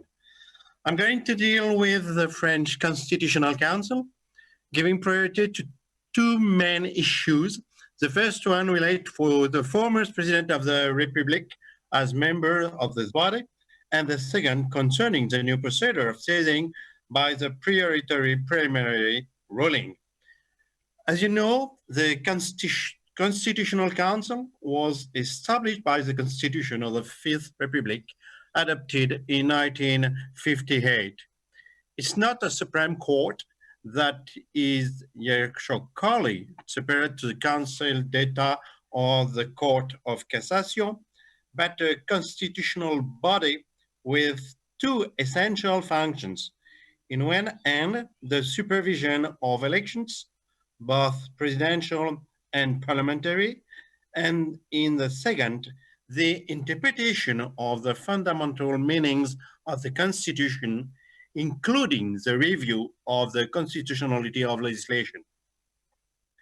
The Constitutional Council is comprised of 9 members who are appointed by 9-year term at parity by the President of the Republic and the Presidents of each of the Houses of Parliament. A provision of the Constitution provides so that the former heads of French state are members of right of this body. This solution was imposed by the father of the Constitution, Charles de Gaulle, anxious to award a high old age pension to the President of the Republic after the end of the term, because his function couldn't be entitled to pension, thus the amount was prized on the position held before the election as president. Strangely, a few part of the former President of the Republic sat on the Constitutional Council. At the beginning of the First Republic, during a short time, the former President of the previous one agreed to sit. By doing more 40 years, there was no former head of state in this body. And it's only at the beginning of this century that President Valéry Giscard d'Estaing decided 23 years after the end of his term to sit. Now, he is the only former president currently at the Constitutional Council. Jacques Chirac, in 2011, for health reasons, after 4 years, left this body, and in July 2013, on compassionate grounds, Nicolas Sarkozy refused to sit. As for François Hollande, he is never sat. The two former presidents of the Republic don't sit at the Council because they hold a position which is incompatible with the status as a member of the Council. Nowadays, there is no financial question for the former president, and the constitutional provision concerning the status of automatically member is much criticized. It's planned, moreover, to suppress it in a proposal of revision discussed at the end of the last year, but not yet adopted. Concerning the second issue, I recall that for ordinary legislation, the Council must decide of a law prior to its promulgation, and in this case, either by a political authority, President of Republic, Prime Minister, or the President of the National Assembly of the Senate, or by at least 60 members to the National Assembly or 60 senators.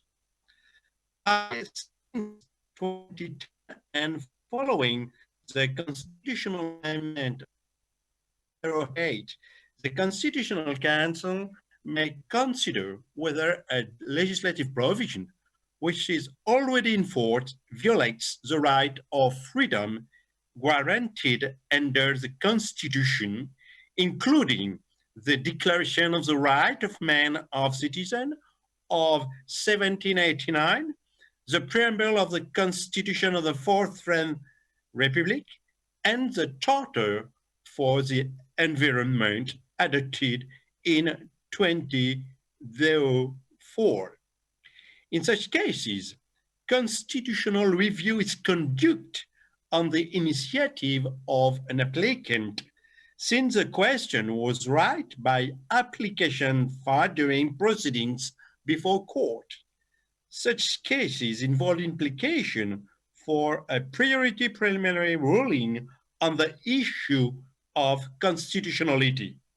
In other words, an application for a priority preliminary ruling on the issue of constitutionality is a right for any person who is involved in legal proceedings before court to argue that a statutory provision infringes rights and freedoms guaranteed by the Constitution. However, the judge involved act on a referral by the Council of État and the Court of Cassation. The Supreme Court, and it's a condition of admissibility, decide whether there is a cause or not to address the application for the Constitutional Council, which will give its ruling and, if need be, repeal the challenged statutory provision.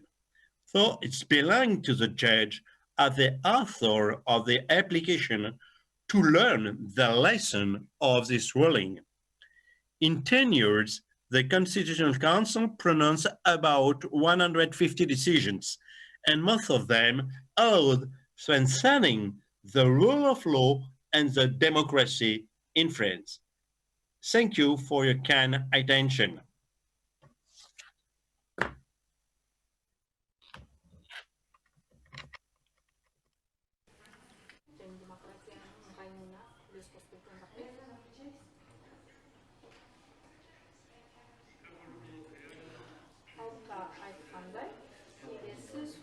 Thank you very much. The next floor goes to one of the experts in constitutional law, Doctor of Law, Professor Udartsev Sergei Fyodorovich. Professor Pivovar Yesim will speak after Professor Udartsev. Thank you very much, dear moderator, dear colleagues. I would like to remind you of the very difficult situation under which the Institute of the Presidency was established. Professor Sultan Sartayev, who was one of the developers and speakers on the law of the President of the Kazakh SSR, at the session of the Supreme Council on the 24th of April of 1990, said repeatedly that Nursultan Abishevich Nazarbayev asked him to stop by before the session.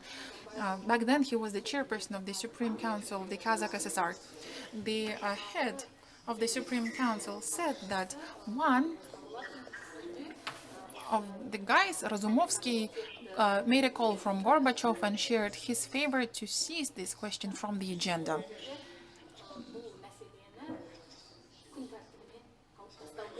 Sartayev, given the political situation, decided to not withdraw this question from the agenda.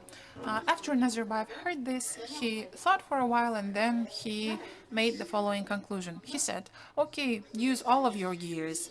This historic event, if we reflect it fully, is worthy of being described in books and films, because this historical event emphasizes the intuition of those officials. Given the 30-year experience of the functioning of the Institute of the Presidency in the post-Soviet countries, including Kazakhstan, we can see that when country was recovering from crisis and when country was holding large-scale reforms in 1990s and beginning of 2000s,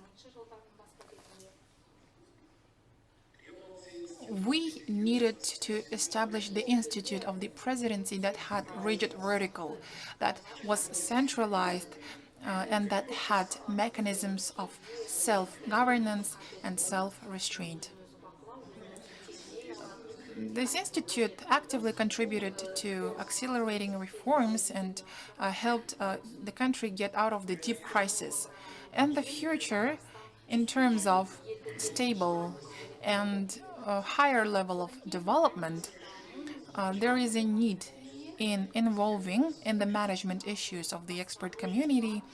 And at this stage, the presidential government should be more open for perception of the ideas and initiatives by the society for the purpose of integration into the process of common cause of all constructive forces. It is really important to emphasize the role of President Nazarbayev and his team in the formation of the new independent state. In terms of changing environment, the presidential government should be responsive to the needs to strengthen, tighten, or maybe even weaken certain institutional and functional elements of the governance mechanism. I wouldn't say that the second or the subsequent presidents of Kazakhstan will face easier challenges, because saving, strengthening, developing the state, ensuring sustainable development or prosperity of society, and successfully passing the periods of crisis is no less difficult. One of the strategic trends in the evolution of the state in the 21st century is the formation of a strong, high-tech legal state. For modern Kazakhstan, this was stipulated by the three historic sets of factors. Firstly, it was stipulated by the need to change the structure of the economy and move away from commodity-based structure. It was stipulated by the need for accelerated development of science and technology, high and green technologies, by the moving up the social spheres, especially education and healthcare, the need to adapt to the fourth industrial revolution with its artificial intelligence, robotics, biotechnology, expanding outer space activities, in order to become one of the 30 most developed countries of the world. It is also stipulated by the process of shift of power in Kazakhstan and the inevitability with all the continuity of the course of the adjustment of some elements of the mechanism of government, which was previously naturally tailored to the strong and charismatic personality of the first president. Thirdly, this need to develop a strong government is explained by the modern global pandemic related to global economic crisis, a sharp drop in oil prices. Altogether, this will lead to the refinement of the development strategy, as well as information, legal, financial, tax, economic and social policies, both at national and regional and global levels. A weak and fragile state will neither preserve or consolidate previously achieved successes nor solve new challenges. The historical situation requires strengthening the power of the head of state and modernization by creating additional channels of interaction with the society without strict filtering of it by their officials. It will require completion and information and technical restructuring of the forms and methods of state administration. It will require abolition or unification of part of traditional governing bodies, including quasi-state bodies, and it will require creation of some new development strategies for the regions. As you know, the stronger the power is, the higher is the need for competent and honest professionals. Even Aristotle drew attention to the relative value of the same forms of state and the possibility of their significant difference with different humans.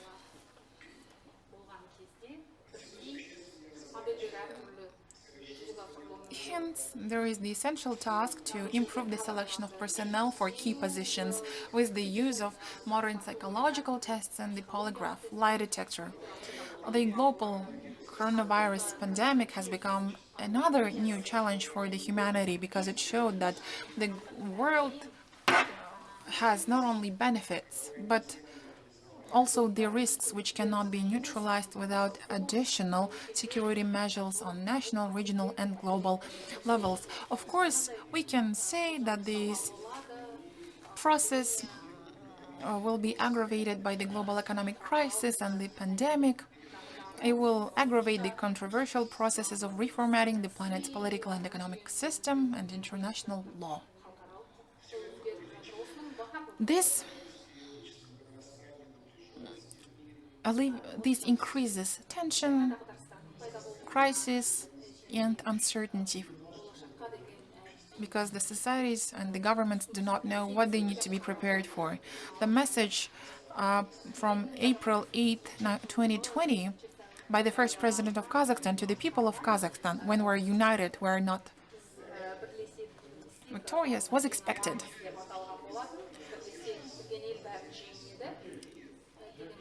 This article says about the suddenly erupted pandemic of the coronavirus that threatens all of the humanity. In this regard, all of the countries of the world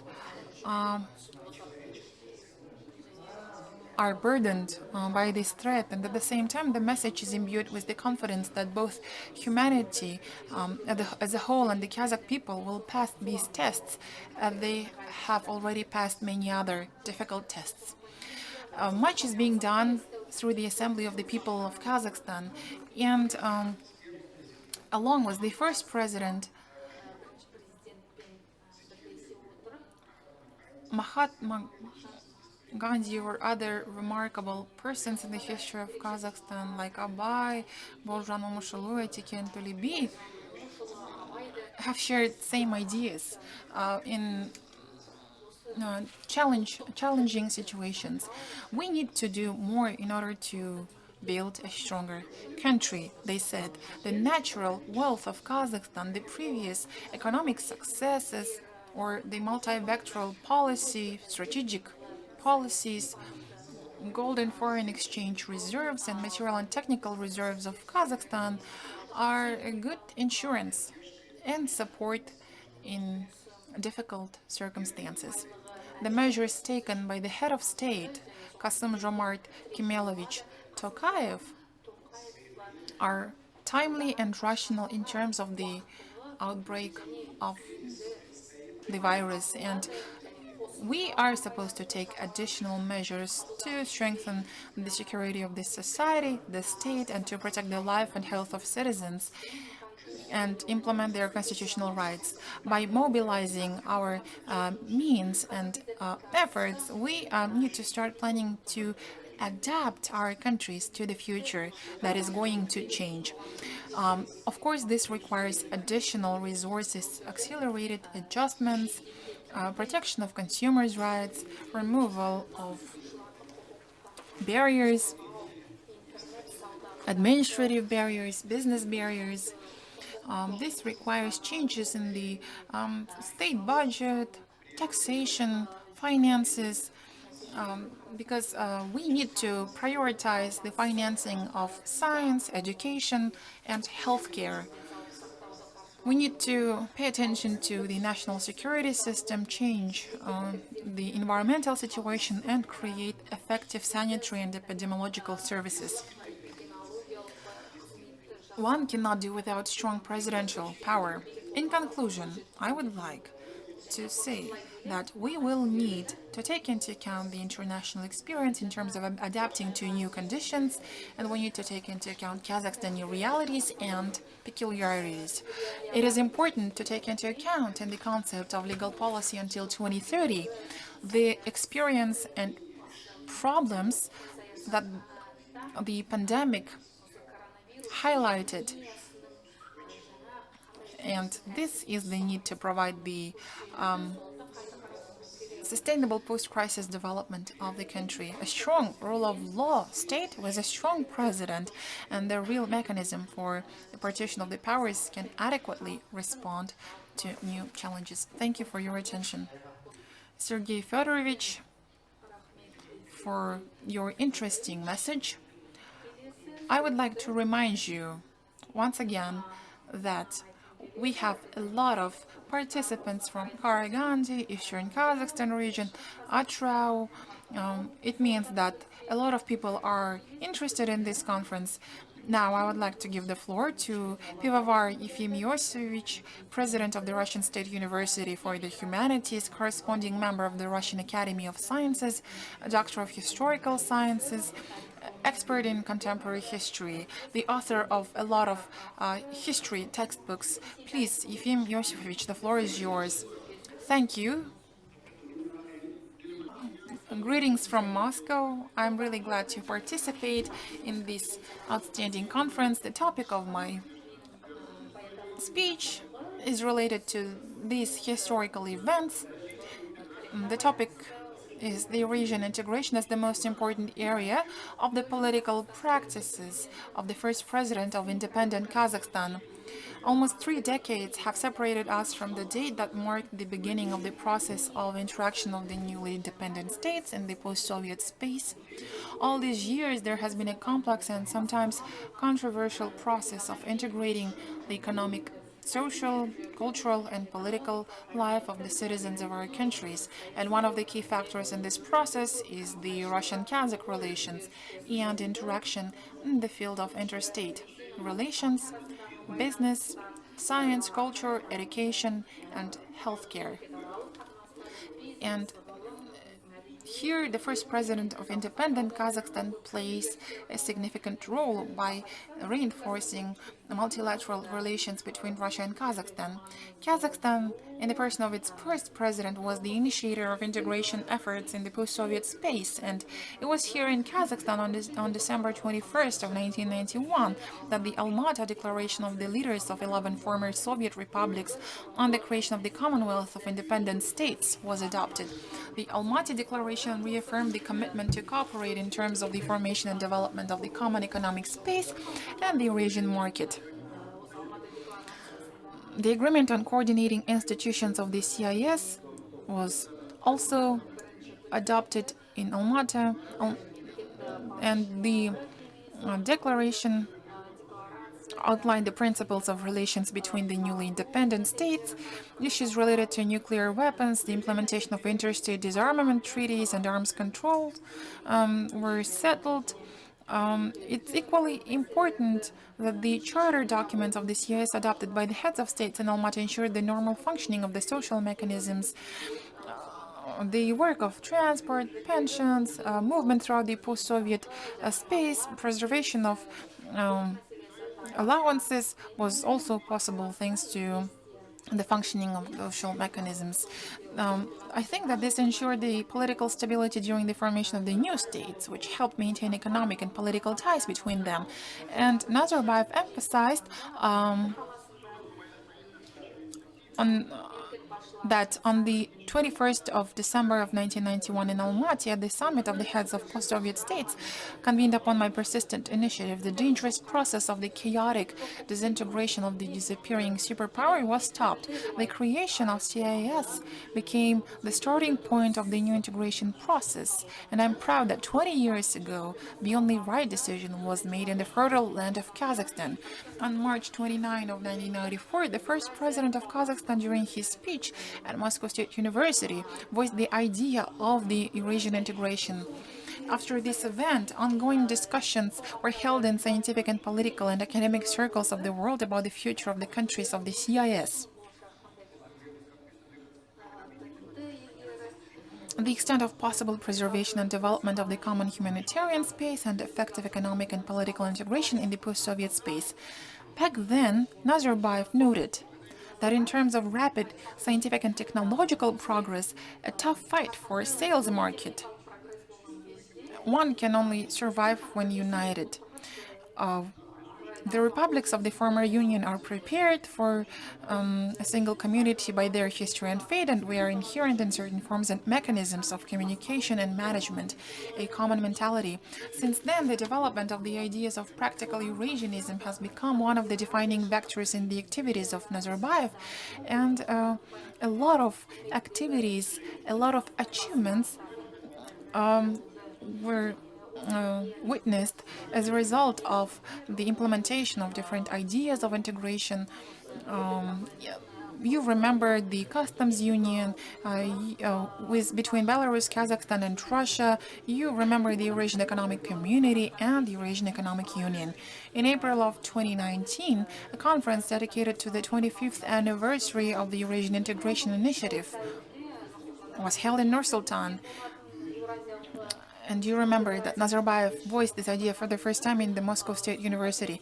In his address to participants, Nazarbayev emphasized that the modern Eurasian Economic Union is a huge market with the foreign trade turnover of 750 billion and the total GDP is $2 trillion with the population that exceeds 180 million people. In the nearest future, we will see this reliable bridge between Europe and growing Asia, which is the EAU.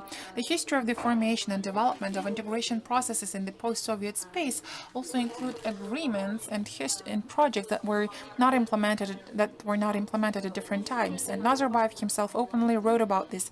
I too was always among those who expected more from the development of the community, especially in matters of economic integration, the first president stressed. In September of 1993, an agreement on the creation of an economic union was signed, but at that time centrifugal forces were stronger. An agreement on the free trade zone was ratified by 6 states only, and neither Russia nor Ukraine or Belarus were among them. In 1998, I sent to all of my colleagues in the Council of CIS of Heads of State my draft full-scale treaty on the single economic space. However, it was never considered on a high level. But on the 29th of March of 1996, the presidents of Russia, Kazakhstan, Belarus, and Kyrgyzstan signed an agreement on deepening integration in the economic and humanitarian fields. On the 26th of February of 1999, the Treaty on the Customs Union and Common Economic Space was signed, and according to it, customs control procedures at the internal borders of the member states to the treaty were simplified. At the same time, by the end of 1990s, a single customs territory had not proven its effectiveness, and the free trade regime in practice was only partially implemented. The mood of the member states of the customs union was accurately expressed by the president of Kazakhstan at the Eurasia 2000 Eurasian Economic Summit held on April 26-28, 2000 in Almaty. Living together in one empire left a distrust of the republics in Russia and vice versa. And only now, when we begin to understand that in the context of globalization, integration is the only development opportunity. On October 10th of 2000, in Astana, the presidents of Russia, Belarus, Kazakhstan, Kyrgyzstan, and Tajikistan signed the Treaty on the Establishment of the Eurasian Economic Community. And Moldova and Ukraine received the observer status. The president of Kazakhstan, Nazarbayev, was elected the first chairman of the Eurasian Economic Community. The key step towards integration was the signing of the Agreement on Cooperation and Protection of the External Borders of its members on February 21st, 2003. The meeting of the Interstate Council in Astana in June 2004 was also of a great importance.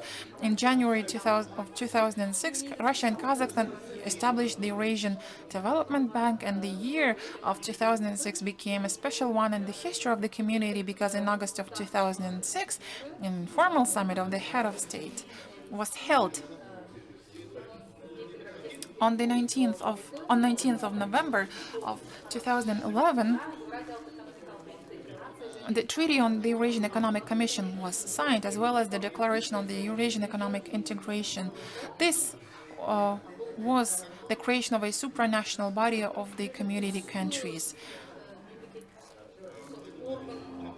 Vladimir Putin says that a new economic organization appears on the global arena and it has fully international legal personality. He said it on the 29th of May of 2014, on the day of signing of the agreement on the creation of the Eurasian Economic Union. It's symbolic that the agreement was signed by the leaders of Russia, Belarus, and Kazakhstan in Astana, the capital of Kazakhstan, and it entered into force on January 1st of 2015. Armenia joined the union on the 2nd of January and Kyrgyzstan on the 12th of August. So this is a dynamically developing union. And I think that this is one of the most important brainchild that the first president of Kazakhstan dreamt of during the last century. In conclusion, I would like to briefly recall one more important integration process for Russia and Kazakhstan, in which 4 member states of the CIS took part. I'm talking about the continuous negotiation process of the Caspian states. Russia, Kazakhstan, Azerbaijan, and Turkmenistan, and the Islamic Republic of Iran. They discussed the possibility and the status of the Caspian Sea.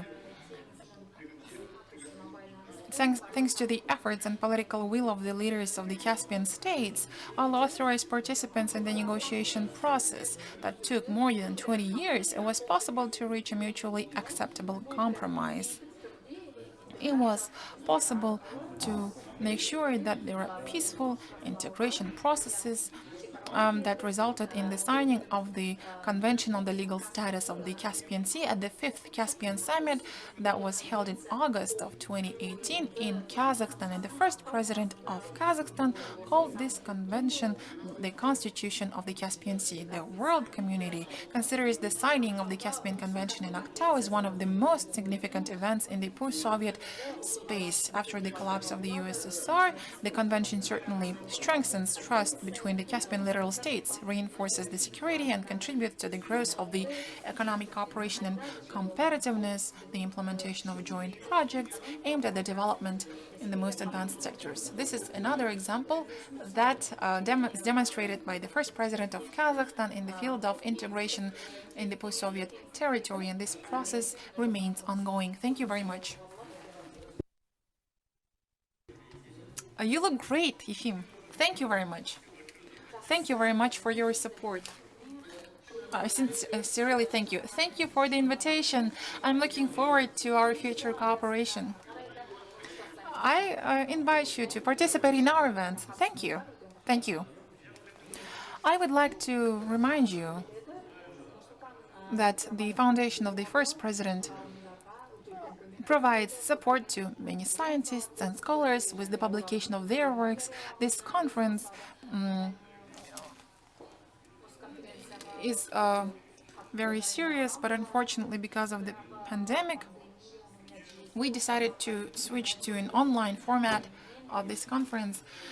Nevertheless, I would like to give the floor to a good friend of Kazakhstan, an outstanding expert, researcher of Central Asia, director of the French Institute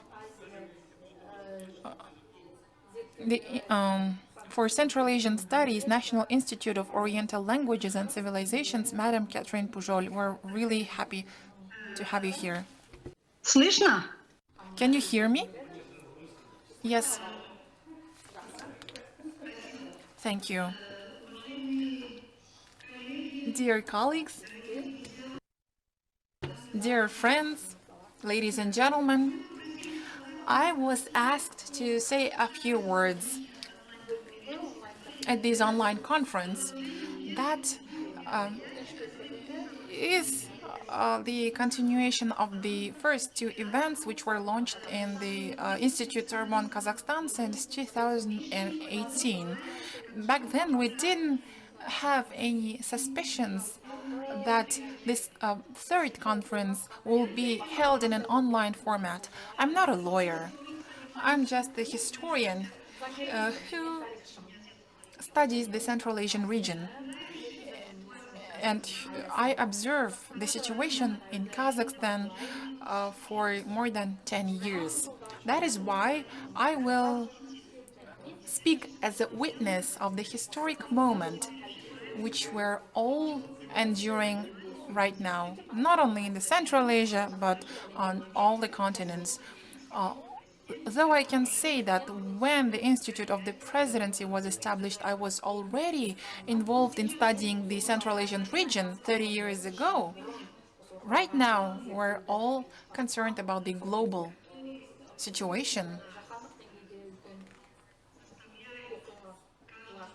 that forces us to think about the state of the world. During this crisis, we started thinking about the future world, and according to the Foreign Minister of France, who said yesterday how the world is going to look like tomorrow,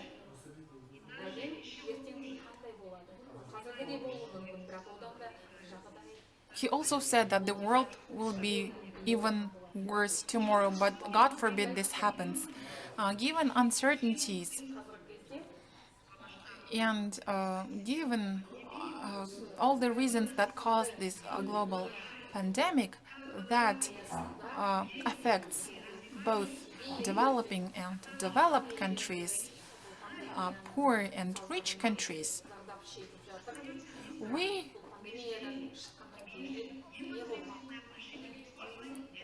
still think that there are certain things which are highly relevant in terms of today's conference. I'm talking here about the increasing role of the Institute of the Presidency in terms of crisis. As the first president of the country said, we were able to overcome the first crisis that appeared after the collapse of the Soviet Union. Right now, we're enduring the second large-scale crisis. There is a need for every country to have a responsible leader who will manage any kind of crisis, including this crisis in the field of healthcare. We need the leader who gains the trust of societies, because after the crisis in healthcare, we're going to witness the crisis in many other dimensions, in political, legal, economic dimensions on a global level. And every good politician needs to foresee such kinds of crises. We will have to analyze and evaluate all the measures and decisions which were taken in order to implement our programs to overcome crisis. Of course, this will be reliant on the proper and effective feedback mechanisms. It is also necessary to mention that we will have to make comparisons of our experiences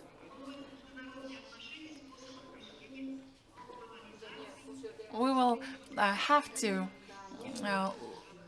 take into account in our analysis the sustainability of our populations, their responses to the crisis circumstances. Can you hear me? Yes, of course, I can hear you. Well, since we are still in the center of this crisis, the Professor Patrick Lagardette 4 years ago said about large man-made catastrophe that means some failures in healthcare, some technical failures of societies. He created a number of procedures to better manage large crises in France, and I think I mentioned them during the workshops that I gave on the topic of settling the crisis in enterprises in Institute Sorbonne, Kazakhstan, during the workshops that I held for postgraduate students of the institute. And Patrick Lagardette created the so-called crisis cells. He said about the tasks and objectives of the members of these crisis management cells, and he emphasized the responsiveness of the leaders of such crisis management cells, because it was really important to establish a dialogue in order to discuss different thoughts and ideas to overcome the crisis. In terms of all of this, it is really important for leaders to have this ability to forecast or foresee. So the professor always said about the deep knowledge that the leaders need to have of the environment to better fight the crisis. Every country that is suffering from COVID-19, and I'm talking here about all the countries, including China, European countries, and the USA, all of these countries declared the emergency situation in order to better fight the crisis. Therefore, one of the most important mandates of the president is to better manage human resources, to use human resources to ensure a faster transition to network-type management,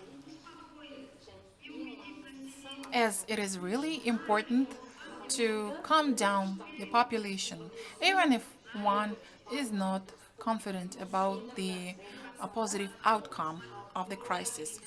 Leaders need to be compassionate, but they need to stay cool at the same time. I think that in this regard, Kazakhstan and France have lots of things in common as presidential republics. The Constitution emphasizes the decisive role of the presidents in the presidential governments, and the presidents of Kazakhstan and France are now acting as commanders who are directly involved in the struggles against this pandemic. The presidents have to take right decisions and consultations with experts, but at the same time, they have to be prepared for something unknown. They have to be aware of the fear and the collective trauma and injuries that every society of every country are exposed to. And again, they need to distract themselves from false information. Right now we see the role of the media as they are becoming an information monopoly in the modern world. If previously we used to have only 3 TV channels, right now there are a lot of sources of different information, and in this regard the presidents need to rely on the reliable concepts even more in order to gain trust of their nations. And I think that the heads of France and Kazakhstan are doing the exact same thing. Again, we need to avoid extreme panic, and we need to know what are the vulnerabilities of the society. We need to know how the collective behavior can protect society.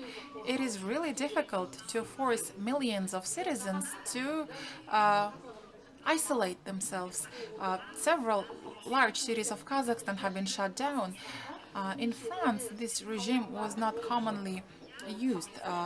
However, some regions were exposed less to the epidemic. It should be noted that the population is more perceptive in the Central Asia rather than in France. However, because of the fear of bad consequences, the French citizens this time agreed to lock themselves down. They agreed on self-isolation in the period of crisis. People realize that this is the crisis that has unpredictable consequences or outcomes. And just think, the Prime Minister of the Great Britain had COVID-19. He recovered, of course, but nevertheless, we're not protected from this virus. You see, we do not know in which direction we're moving to. However, we need to make sure that our societies are confident in our actions. And as Lagadek says, crisis is like an emergency situation that has clear procedures.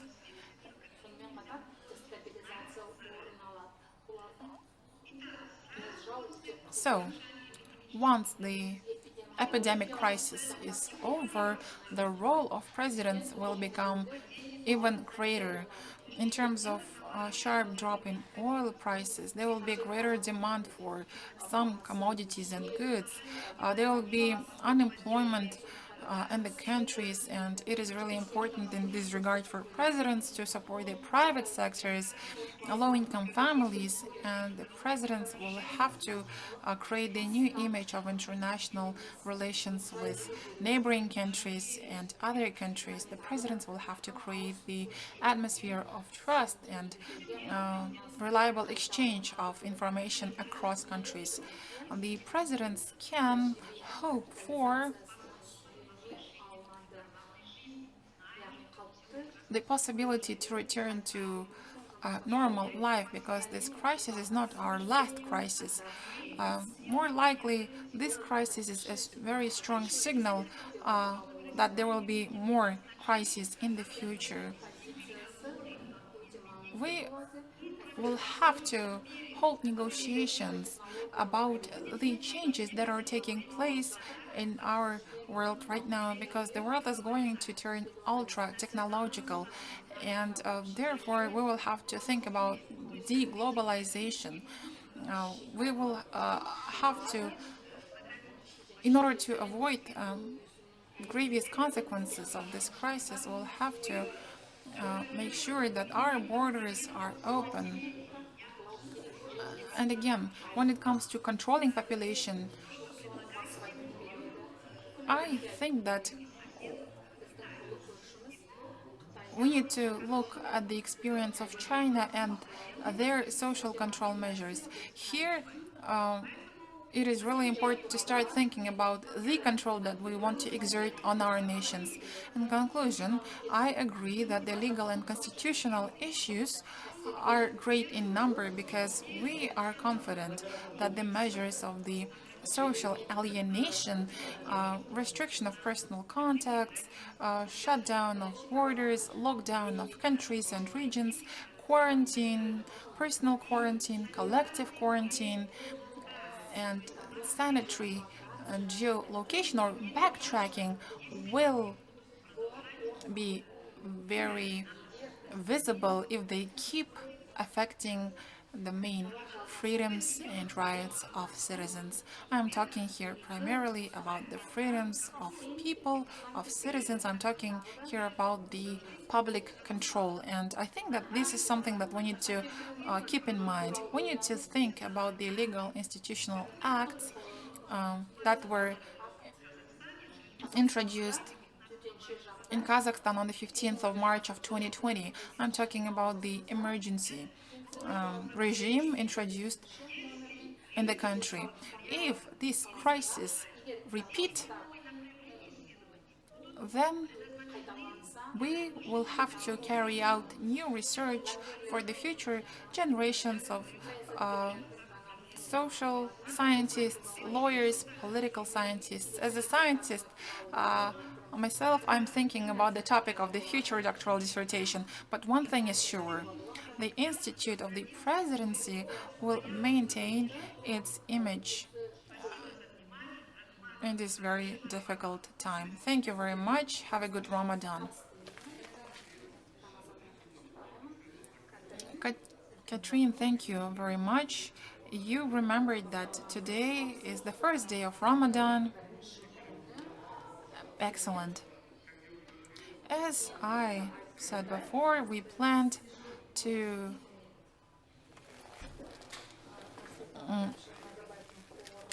arrange a lot of different activities. The Foundation of the First President helps us with the implementation of different social projects. I hope that in the fall of this year we will have a live meeting here in Nur-Sultan in order to discuss a lot of interesting issues. I would like to give the floor to Mr. Pierre Tiffin, Doctor of Law, Professor. He is the Director of the Institute of Law, University of Lorraine. He is the holder of the State Medal from the Constitutional Council of France, expert in the field of administrative law and digital law. Please, the floor is yours. Timur Galiyev will speak after you. First, I would like to thank the organization of this conference for the invitation. It's a pleasure for me to see again some very good friends from Kazakhstan and from France in these circumstances. So my subject is about the evolution of the role of the head of the state under the Fifth Republic in practice. In the French Republican tradition, the President of the Republic, like most heads of state of parliamentary regimes, is seen as a sort of arbiter of political life. This is what appears in Article 5.1 of the French Constitution of October 1958, currently in force, which specifies that the President of the Republic shall ensure due respect for the Constitution. He shall ensure by his arbitration the proper functioning of the public authorities and the continuity of the state. This arbitration function is accompanied by certain powers. The President can seize the Constitutional Council so that he decides on the conformity of a law to the Constitution. He can dissolve the National Assembly, which is one of the chambers of the French Parliament. The President can directly appeal to the people by deciding to organize a referendum. The President of the Republic also exercises a symbolic function. He is supposed in the Republican tradition to be a kind of great wise man placed above political contingencies. Some of the powers referred in the Constitution flow from this function. For example, it is the President of the Republic who preside over the Conseil supérieur de la magistrature, whose role is to appoint and sanction the magistrates. But under the Fifth Republic, due to institutional practice, according to a famous expression, the referee became captain. In other words, the President of the Republic has become the real chief executive to the detriment of the Prime Minister, the representative of a political majority. There is therefore a real gap between the facts and the norm provided in the constitutional text, which we briefly try to explain. We'll quickly discuss about the reasons of the evolution of the status of the President of the Republic. This statute was conceived in 1958 for a head of state of a parliamentary regime, politically irresponsible and therefore not very powerful. An event has changed everything. In 1962, the Constitution was revised at the initiative of the General de Gaulle. Henceforth, the President of the Republic is no longer elected by parliamentarians, but directly by people by direct universal suffrage. He benefits from what is called the majority fact. Directly elected by the people, the President of the Republic sees his legitimacy strengthened. From a political point of view, he dominates the executive and the Prime Minister, who is appointed by him. In principle, he enjoys a stable majority in the National Assembly. If Article 20 of the Constitution specifies that the government shall determine and conduct the policy of the nation, it is quite different in practice. It should also be noted that the ambition of the drafter of the Constitution of the Fifth Republic was to establish what they called a rationalized parliamentarism. In other words, it was a question of breaking with the assembly regime of the Third and Fourth Republics and of revolving the role of the executive by rebalancing the distribution of powers with the parliament. But in reality, we fell into the opposite excess. Under the Fifth Republic, it is the executive which dominates parliament, and contrary to the letter of the Constitution, it is the President of the Republic which dominates the executive. Originally, however, there was a difference between the term of office of the President and that of deputies, 7 years for one, 5 years for other. It happened under the Fifth Republic that during the 7-year term, following unfavorable legislative election, the President of the Republic was forced to appoint a Prime Minister of the opposition. This is called cohabitation. In this hypothesis, the President of the Republic loses his leadership within the executive. We come back to the letter of the Constitution, which makes him an arbiter of all the political parties. This situation occurred 3 times under the Fifth Republic. From 1986 to 1988, President François Mitterrand had to appoint a Prime Minister from the opposition, Jacques Chirac. It was the same with the same president between 1993 and 1995. François Mitterrand had to appoint Prime Minister Edouard Balladur. Usually we call this the velvet cohabitation because it works rather well. In 1997, the President Jacques Chirac, at this time was president, had to appoint Prime Minister Lionel Jospin. This hypothesis is therefore already held, and if the occurrence of a new cohabitation is not impossible, it has become more improbable since the constitutional revision resulting from the referendum of September 2000 that reduced the duration of the mandate of the President of the Republic at 5 years. Besides cohabitation, this system is often criticized because it confers important political power to the President of the Republic while he is politically irresponsible in accordance with the tradition of parliamentary regimes. More specifically, its responsibility can only be implemented in the event of an extremely serious fault and not because its policy has been disapproved. I will make 2 final observations.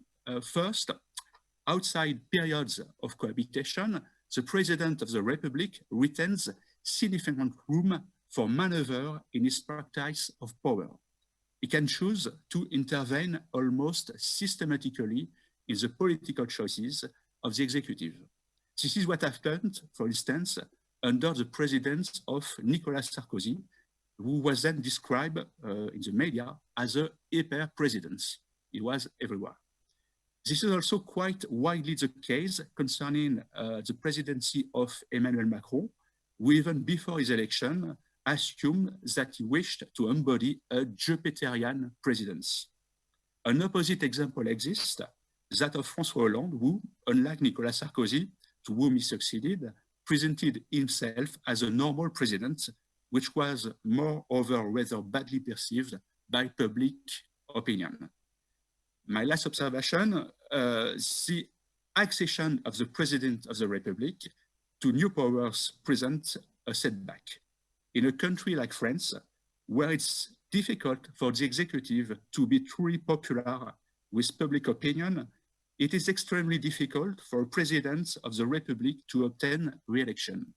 Of course, it's not impossible. François Mitterrand was re-elected in 1988 and Jacques Chirac in 1995 after a first term.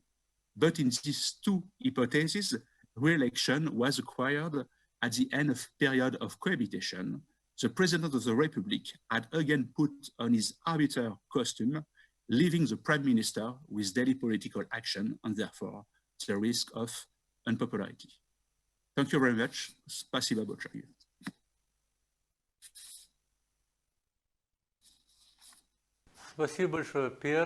Thank you very much, Mr. Tiffin, for a very substantive report. I think that you have held a really good comparative analysis of the system in Central Asia and in France. Indeed, we are moving in the right direction, in my opinion. And 30 years of the functioning of the Institutes of the Presidency show that we have chosen the right path. The Institute of the Presidency constantly improves. I would like to give the floor to Timirgaliyev Radik Zheksimbayevich. He is a renowned historian. He will speak about the new wave of the development of the Institute. He is the chief expert of the Institute of the World Economy and Politics under the foundation of the first president, Yelbasi.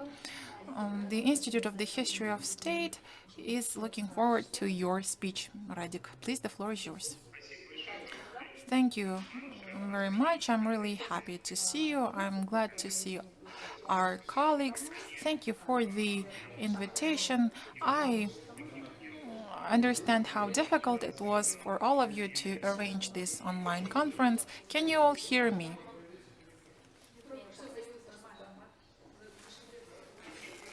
Thank you very much. Then let me begin my report. I wanted to reminisce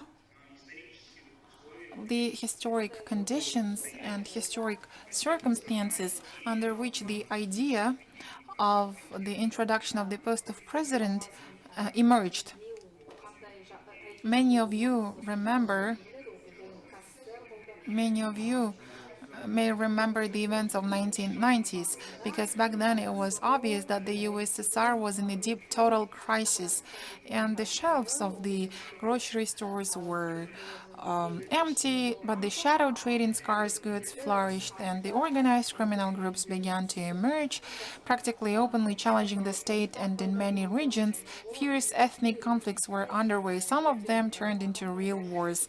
The Baltic republics fought for secession from the USSR, and the population blamed the Communist Party for being the giant with the feet of clay. Former first secretary of the Moscow City Committee of the Central Committee of the CPSU, Yuri Prokofiev, in his book How to Kill the Party, reflects the rather popular point of view among the former Soviet leadership that West and its agents of the Soviet elite were behind all destructive processes in Soviet society. Nevertheless, even he is forced to admit, I'm sure that if party consisted of politically convinced people, political fighters, then it would not collapse, even if the top had betrayed it.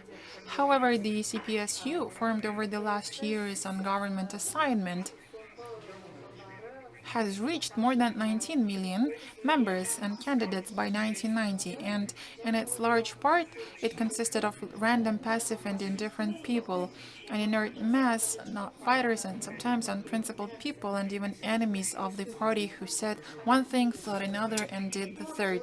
The CPSU had come to its strategy because for decades, having been a power monopoly, it lost the ability to hold a real daily political struggle. As a result, the party, as a single organism, lost its best quality, states Nikolai Ryzhko, former Soviet Prime Minister and member of Politburo.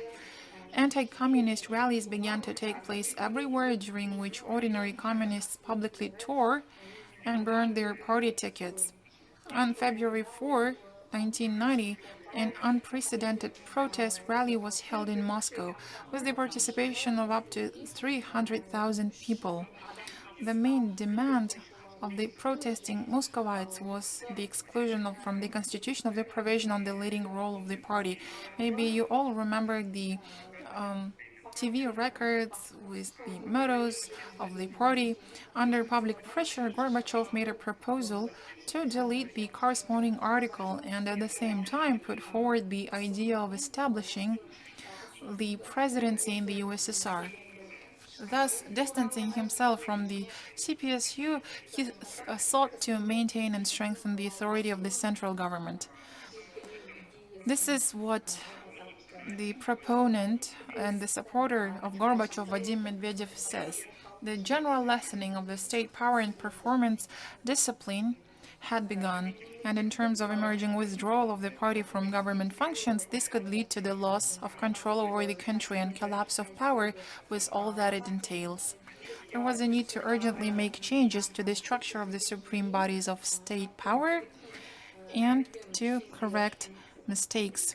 The experience of holding congresses and the activities of the Supreme Council showed that the role of the representative bodies had increased while executive and administrative power had weakened. Hence, constitutional acts will get you only so far. The conservative part of the communists, of course, met the idea with hostility. Democrats, in turn, saw the risk of the subsequent resurgence of dictatorship.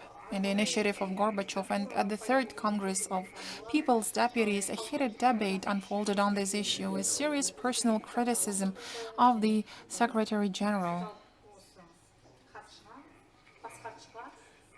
In this situation, the head of Kazakhstani communists, Nursultan Nazarbayev, spoke publicly in defense of Gorbachev. Although he was at his position for less than a year, he already was well known and popular among population of the USSR, and he enjoyed great authority with the deputies.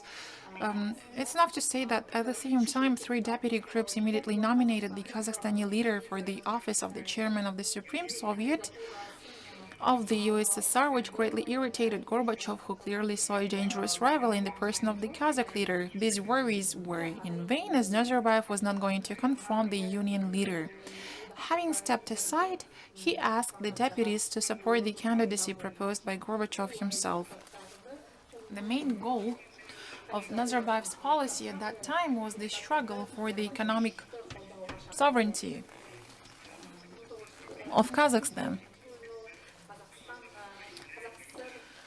And the land and natural resources were supposed to be under the ownership of the Republic. This was a response to dependency accusations of that time, and in fact the leader of Kazakhstan openly stated that the Republic was ready to completely abandon subsidies, and at the same time it would manage its income. All the ministries of the Union opposed the idea. The Gorbachev's initiative played into the hands of the Kazakh leader, who understood that it was no longer possible to rely on the Communist Party that was quickly falling apart. In his speech on March 14, 1990, Nursultan Nazarbayev commented on the initiative to establish the presidency in the USSR as follows, and I quote, "I believe that we should include in the work a new mechanism of power, not only to eliminate the urgent problems of personal and public safety or the arising social tension, although this in itself is extremely important. It's 100 times more important to see the image of the future of the country behind the presidential government, as well as the features of a reasonable ratio of legislative and executive power." Nazarbayev openly said that the reforming is needed in the Union republics. Deputies from the Union republics, of course, looked at issues related to the establishment of the presidency in the USSR through the prism of local problems and socio-political situation in the regions. And the presidential government in the country should take a slightly different stance, considering the mandatory presence of the same presidential government in each republic. The point here, of course, is not to mimic social fabric or imitate or share powers with someone, but to ensure the very essence of nature of the state sovereignty. the USSR constitution that presents our union as an association of sovereign Soviet socialist states. Otherwise, a sharp increase in centralism will be difficult to align with trends towards the expansion of Republican sovereignty. As a result, Gorbachev, largely thanks to the support of Nazarbayev, managed to achieve his goal and occupy the office of the president of the USSR, but he remained dissatisfied with the position of the Kazakhstani leader. Years later, in his memoir, Gorbachev could not forget his resentment. And this is what he said, and I quote, Nazarbayev was one of the first speakers in the debate supporting the establishment of the presidency and my candidacy. He, at the same time, unequivocally supported the application of the same model in the republics. In other words, they quickly realized in the republics that the central government was strengthened, and not wanting to give up newfound self-sufficiency, they decided to take a moment to protect themselves just in case. Of course, I didn't plan the establishment of the presidency in the Union. This would depreciate by half the achievement that we connected with the increasing authority of the central government, and by agreeing to give the Moscow additional prerogatives, the republics immediately demanded for their share. There was nothing left to do. An attempt to challenge the reasonableness of such an approach could only arouse passions and lead to the fact that amendments to the Constitution would not receive the required qualified majority. And once again, I truly became convinced that politics is the art of the possible. After returning from Moscow, Nazarbayev publicly stated the need to establish a presidency in the Republic during the 20th plenary session of the CPC Central Committee. And he says, I quote, "This is not about mirroring all the union." Is it internet that is failing? Can you hear me?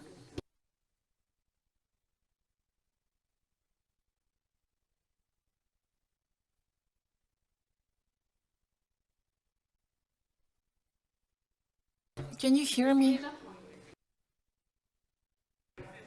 We could hear the most part of your speech. It's just, for some reason, we have some lagging.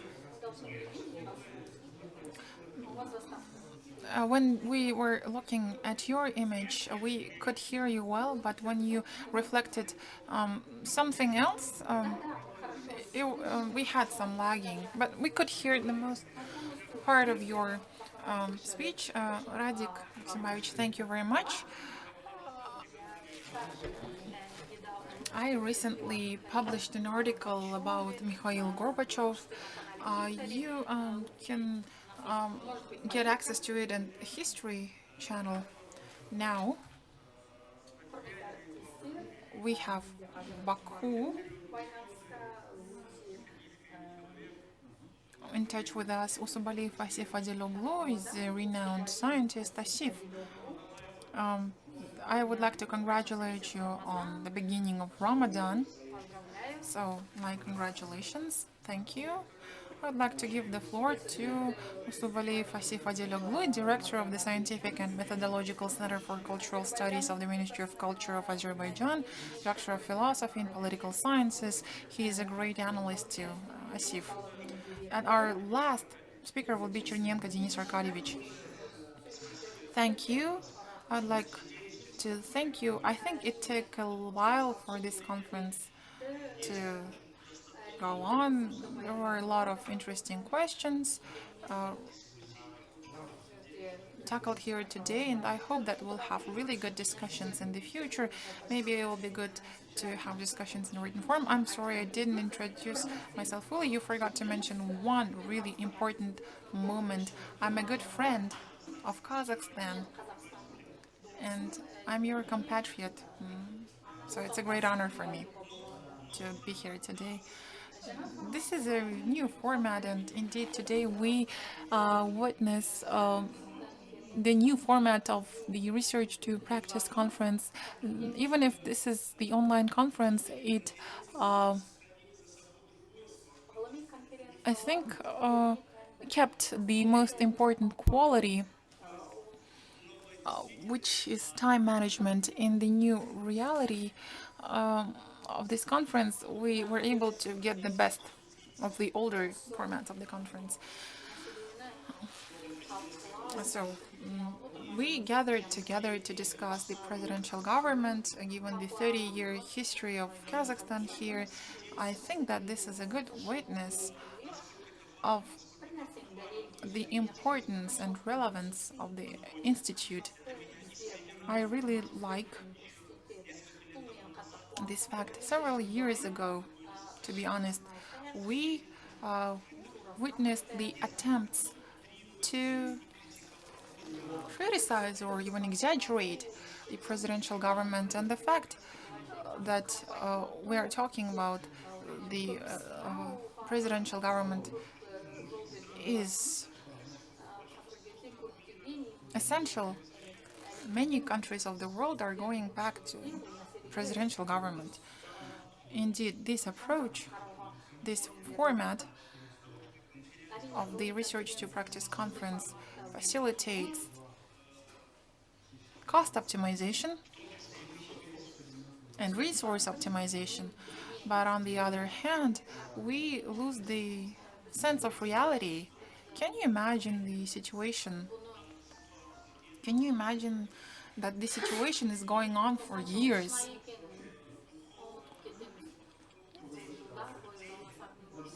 What spirituality or sincerity across countries can we talk about if we are locked down for years? I think that different conferences with the participations of the leaders, state officials, managers, representatives of the academic circles are extremely important, regardless of what's the question at stake, what's the question of the agenda. We also experience the dependence on technical parameters. Look how important this topic is, and look at how sincere the approaches are. At some point, though, we notice that we are very dependent on the technical characteristics, and I think that this is something that is going to be with us for the years to come. We need to take into account the role of the technologies. On the other hand, we need to take into account the new factors that will determine our new reality. I think that this emphasizes the importance of the presidential government. The situation that we are in today naturally brings more relevance to the topic in point, and it's not an accident that the European scientists and scholars choose this topic for their research. In the nearest future, we will witness a lot of scientific developments which will make this form of government more relevant. Of course, Kazakhstan and Azerbaijan cooperate a lot together, and I think that this cooperation is facilitated by the closeness of our leaders. We repeatedly saw how Azerbaijan and Kazakhstan supported each other on different international platforms. The situation that we are enduring today, the pandemic, coronavirus, everything else, I think that we have been pushed to distance from each other. The divide and rule, this principle is not shared by the majority of people. Coronavirus pushes us away from each other and towards the virtual world.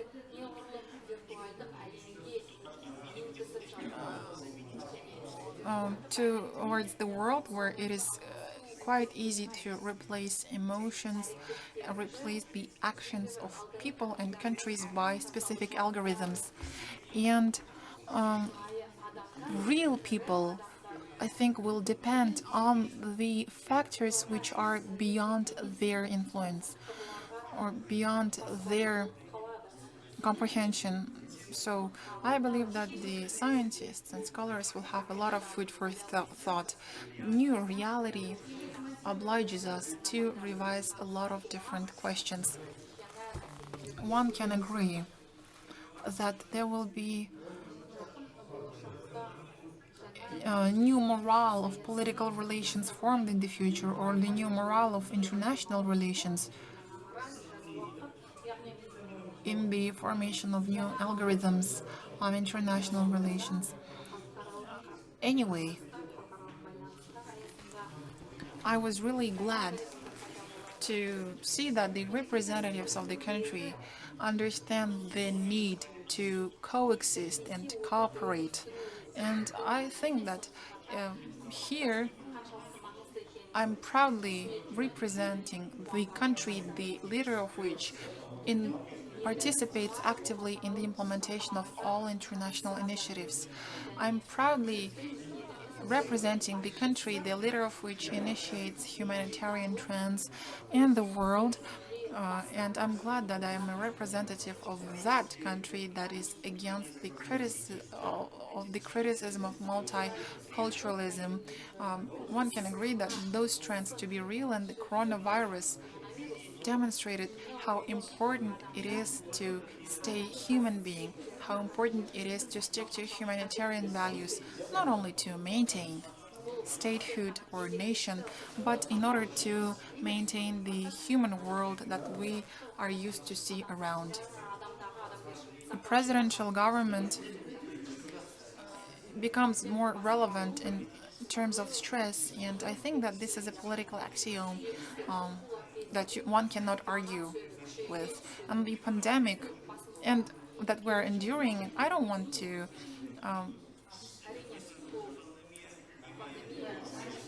say that this pandemic has natural or artificial origins.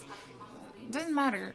The most important thing is that in terms of stress, the importance of leaders, the importance of national leaders are observed commonly. And I think that we will have a lot of scientific research in the future which will form the future image of a political leader.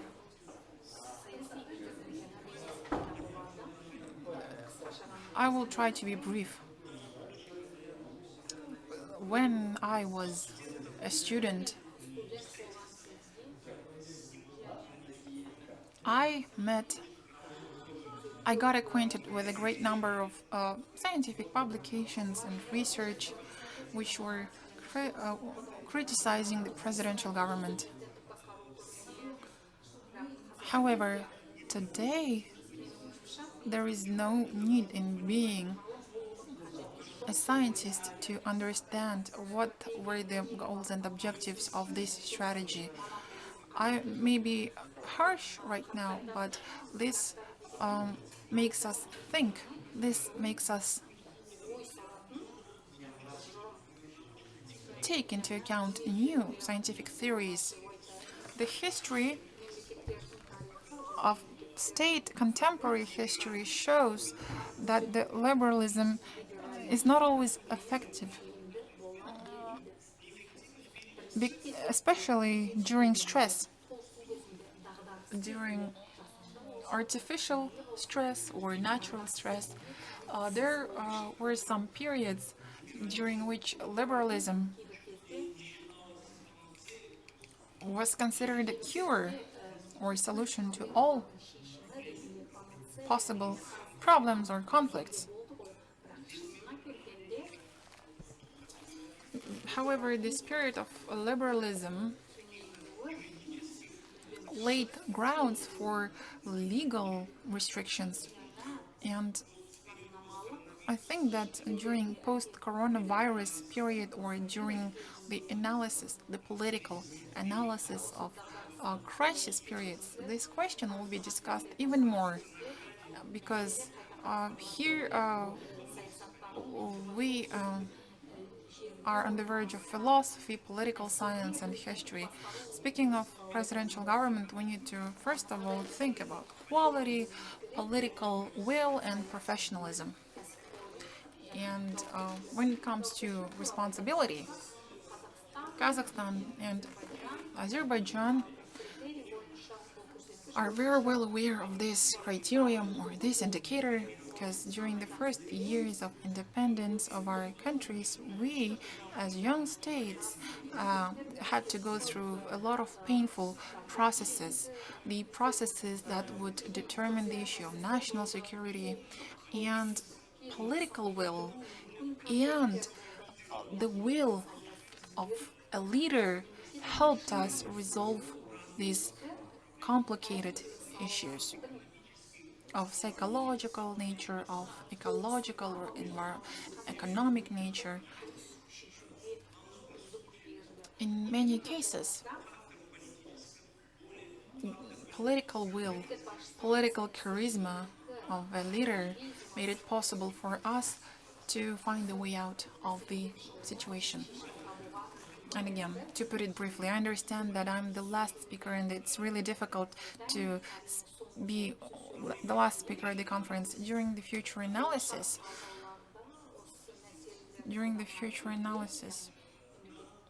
we,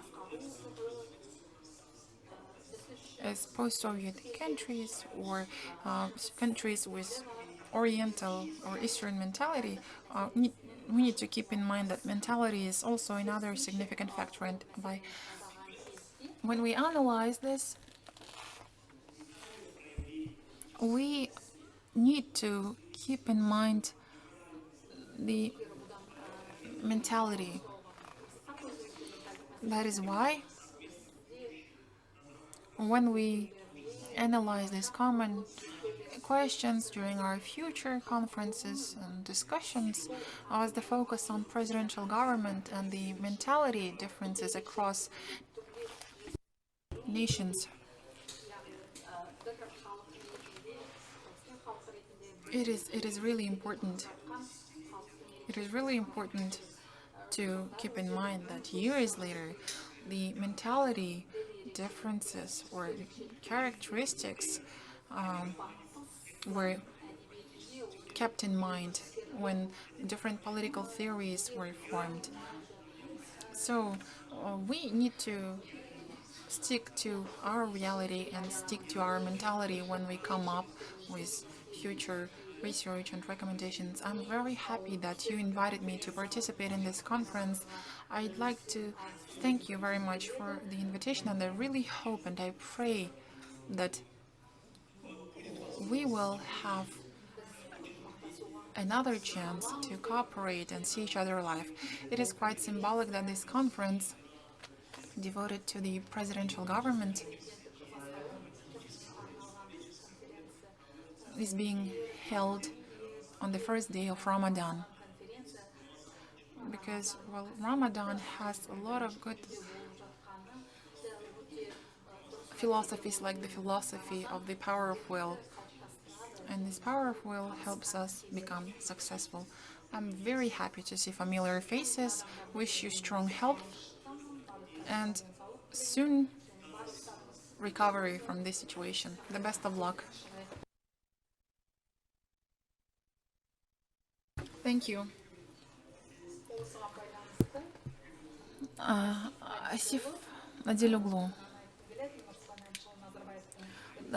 There is a work by first President Nursultan Nazarbayev that says a view to the future, the modernization of public consciousness. I'm familiar with his work. He also criticizes liberalism in his work that in the past led to horrible consequences like fascism in Europe. Exactly. The idea of liberalism itself is wonderful, but in such difficult situations, we need to concentrate the power into one leader, because the head of state has not only power but great responsibility. And today we see that both Kazakhstan and Azerbaijan have really good happiness indicators in terms of the fight against this epidemic. Unlike those countries which got carried away with the word freedom. Okay, we're Democrats. We live in democratic countries, and since we've known each other for a long time, we come to an agreement on many issues. I want to say that the organizing committee received several good positive feedbacks from Oral Bayev, the counselor of the president, who couldn't attend this event, or from Frederick Starr, well-known American expert. He wasn't able to participate in this conference today too, but he again cares about us, is concerned about us. Okay, so we've been sitting here for almost 6 hours, given the fact that we started earlier. I would like to thank everyone for their contribution. I give the floor to our last speaker, Chernenko Denis Arkadyevich. He is the leading researcher at the Institute of History of the State, of the Committee of Science, of the Ministry of Education and Science of the Republic of Kazakhstan, candidate of Historical Sciences. He is the associate professor, guest scientist. Denis Arkadyevich, the floor goes to you. Good afternoon, dear colleagues. Distinguished conference participants, dear colleagues, the topic of this conference is highly relevant because a number of countries of the post-Soviet territory chose a presidential government. Every country has its own path of development, and I think that this is a very good, solid foundation for comparative analysis. Especially in Kazakhstan, where the presidential government was formed both as political and deeply personalized institution. Again, when we start thinking about the unique personality of President Nazarbayev, we need to say a few words about the historic lessons that we can draw from the presidential government. Over the 30 years, historiography devoted to the Institute of the President and the figure of Elbasy personally has been striking in its diversity of scope and problems, and the scientific community approached the understanding of the evolution of socio-political processes in modern Kazakhstan from the perspective of political science, sociology, psychology, cultural studies, law, and even psychology with its method of social portraiture. However, history plays an important role in the spectrum of humanitarian approaches, and not only it offers explanatory concepts, but mainly provides a reliable source of information. In this regard, it should be noted that for several years, the Institute of the History of State has been carrying out very important continuous work on search, selection, critical analysis, and preparation for publication of archival materials which are yet beyond scientific circulation, but still located in central and regional archives. Systematic work is carried out in such thematic areas: political transformations in independent Kazakhstan. The study of the key problems of political and socio-economic development is of particular importance for the recent history of the country, primarily because of understanding of the mechanism of emergence, establishment, and approval of presidential government, and the most dramatic initial period of modernization, where the 1990s, as this period marked the final demolition of the previous system, laid the foundation for future transformations and showed the vector of necessary changes. This period in our current scientific research is perhaps undeservedly paled into significance, giving way to more dynamic, more active, more technological, more vivid events of the beginning of the 21st century. It is history, though, that returns us to the origins of all the most important processes. According to Elbasy, from the book of Era of Independence, the old and outdated broke down, and the bold and innovative reforms fulfilled, and something new and modern was created. The effectiveness of the development model, the stability of the political system, and the persona of the leader who takes personal responsibility for the chosen course of development of the country are verified with maximum degree of certainty under extraordinary, often barely predictable conditions. A close scrutiny of the identified archival documents of the first half of the 1990s helps see, for example, the key role of the president in such life-changing events and processes as the formation of the structure of public administration, the distribution of authorities of various branches of power, implementation of constitutional reforms, solution of personnel issues and key positions, the strategic development programs, the beginning of comprehensive socioeconomic transformations, the interethnic concord, the transfer of the capital, and the initiatives to create the Eurasian Union. These and other crucial country decisions were discussed greatly and adopted as a result of the heated debate at the sessions of the Supreme Council in 1994 and 1995, the middle of 1990s. And in these complex and dramatic collisions, the Institute of the Presidency confirmed its social significance as the main stabilizing factor, and Nursultan Nazarbayev proved himself to be confident, grown leader who takes personal responsibility for the events. The president wrote about this in his famous book On the Threshold of the 21st Century from 1997, and let me quote, "The complexity of the transition period and the acuteness of social contradictions on one hand, and the weak social control of society over authorities and parliamentary institutions on the other hand, contribute to growth of power of the president. He becomes a symbol of the nation and the most important element of the political system, its centerpiece. In this capacity, the president stands above society, the parties, parliament, and all government institutions, coordinating and directing their activities. In extreme situations, he turns out to be the actual embodiment of state sovereignty."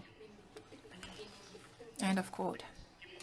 Thus, this set of documents clearly demonstrate the importance of the initial so-called first stage of modernization observed in the formation of modern Kazakhstan as a sovereign, strong, stable, presidential republic. It was during these years that the grounds were laid for an amazing phenomenon, the acceleration of historical time, when the former Soviet Republic irreversibly turned into a modern country with national statehood and effective market economy, democratic social structure, and high international prestige. Based on this analysis,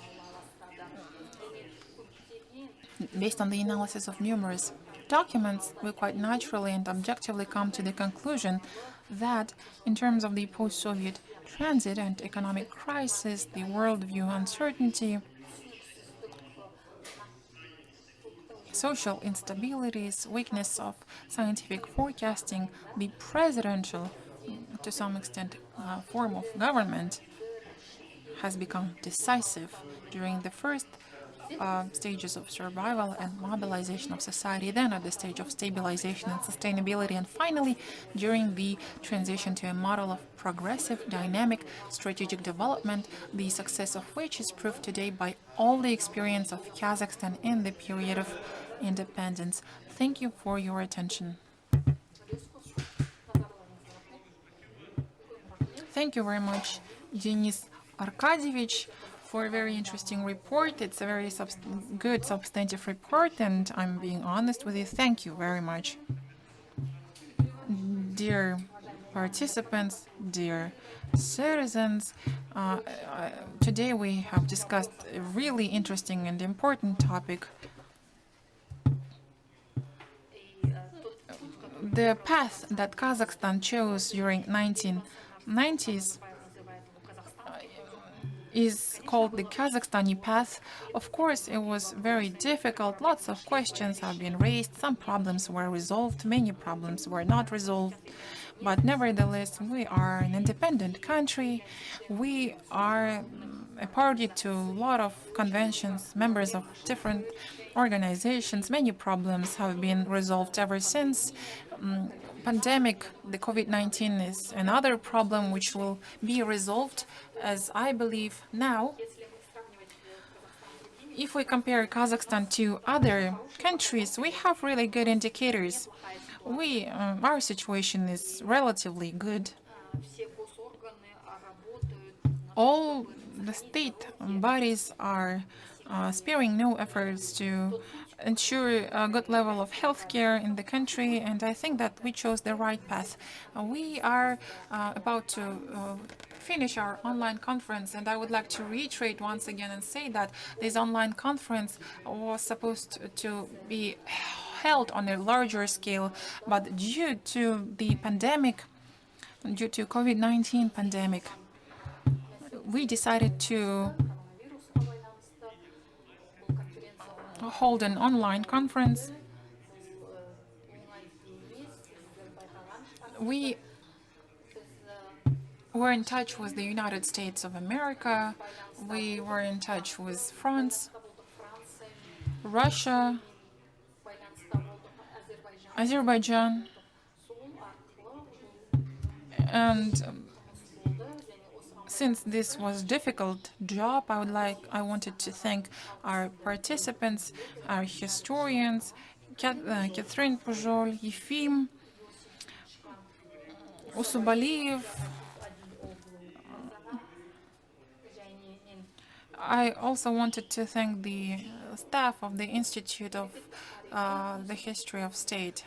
Now I pass the floor to Rogov Igor Ivanovich, Deputy Executive Director of the Foundation of the First President of the Republic of Kazakhstan, Yelvasi, member of the Venice Commission,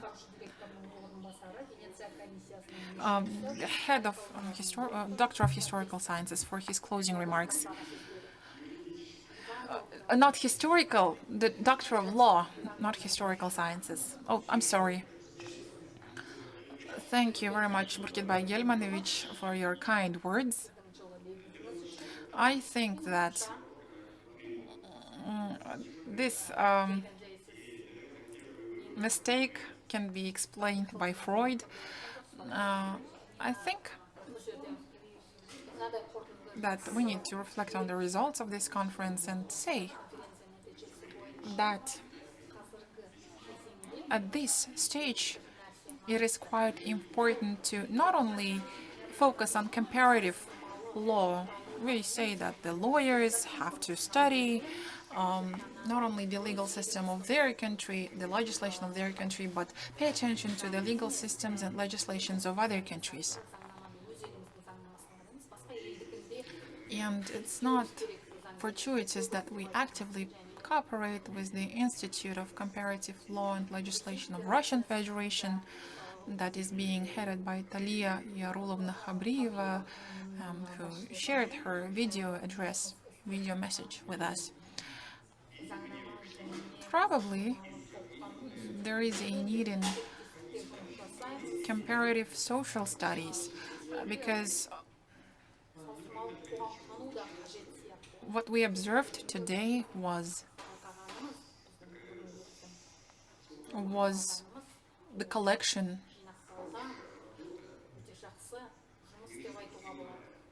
or it was concerted intersectoral work with the participation of historians, political scientists, lawyers, legal experts, and I think that if we call a conference a brainstorming process, then probably this conference can be referred to as a brainstorming too. That's why when you called me Doctor of Historical Sciences, I thought, well, now I have to become one and learn more about this field. Look at what kinds of thoughts I had when I was listening to the representatives of different industries. For example, Radik Timirgaliyev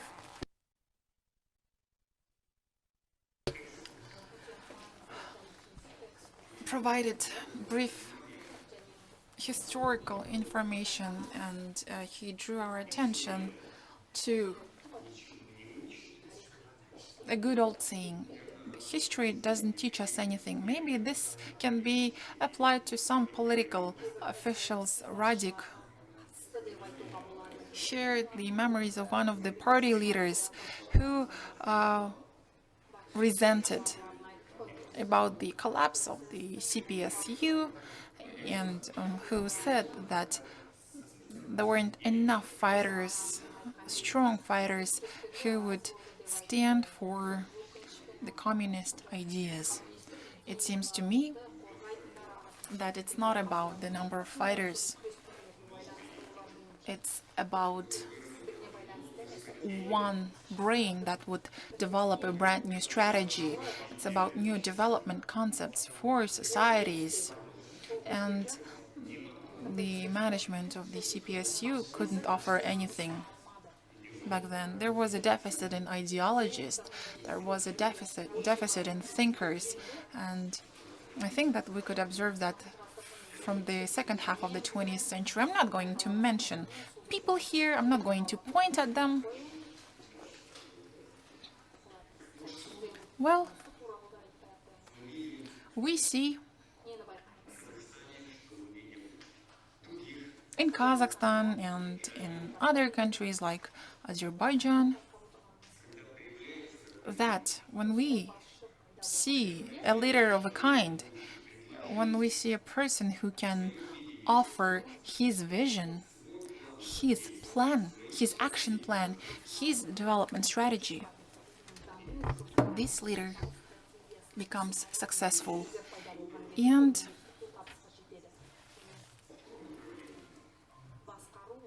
the choice of the government form, and I think that many participants of the conference share this point of view, the form of government is important.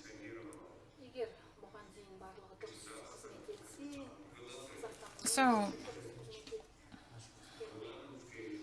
if we chose a different path with parliamentary government, I think that Nursultan Nazarbayev would run relevant parties anyway. The party that would win the elections, and he'd hold the post of the prime minister and keep working. Of course, we're talking about this from the perspective of if, but in those conditions, in terms of collapse of economy, political organizations, the presidential government was necessary.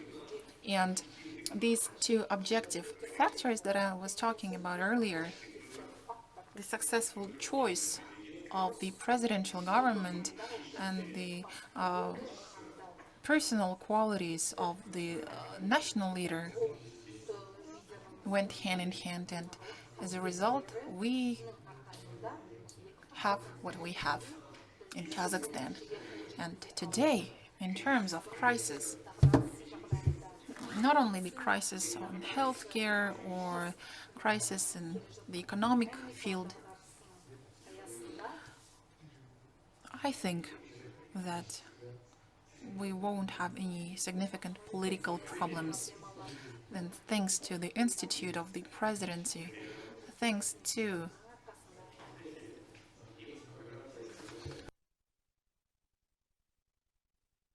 I really liked the idea of Malinovsky, Victor.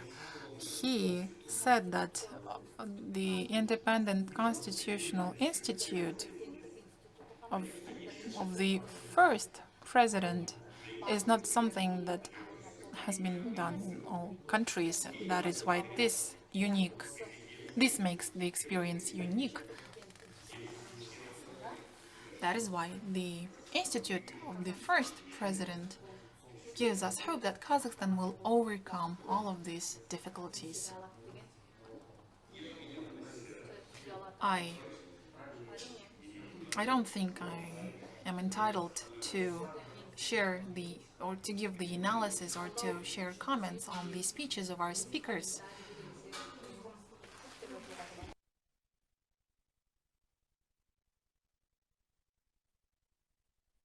But nevertheless, I want to say that the presence of our foreign friends and colleagues, the presence of our leading scientists and scholars from different walks of life made it possible not only to wrap up and come to some conclusions about this serious stage of development of our country, but to also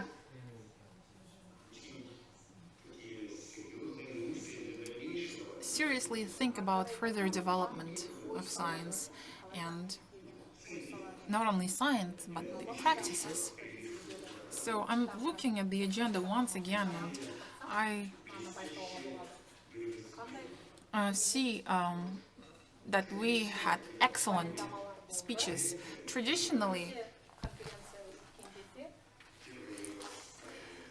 during such conferences, we would begin with our welcoming remarks, and then would say some highly elevated words, addresses. However, today, in each welcoming remark, in each speech, we heard lots of serious content and components. And since we call this practice a this conference a research to practice conference, I think that we could see the scientific component and the research component from the very first words of our participants. At the same time, in my opinion,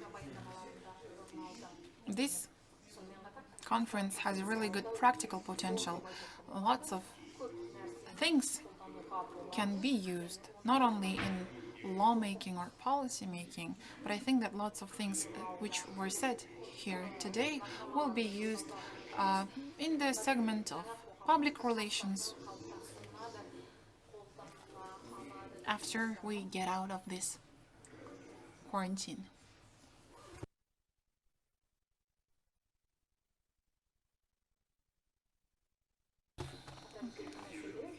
Mr. Pierre Tiffin from France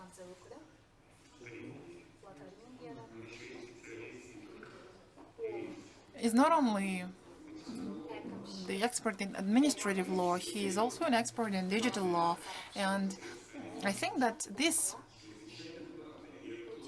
field will become highly relevant and extremely important over time.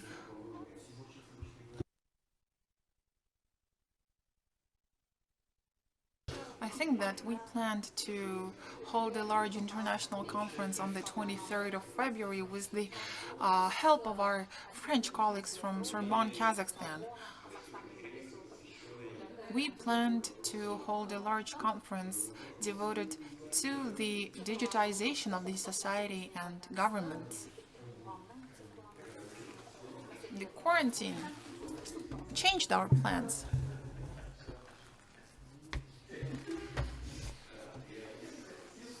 And unfortunately, today we are in a different reality, which consists of virtual reality too.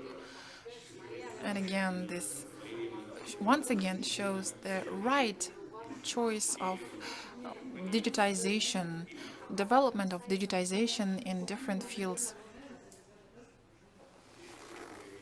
And again, I think that we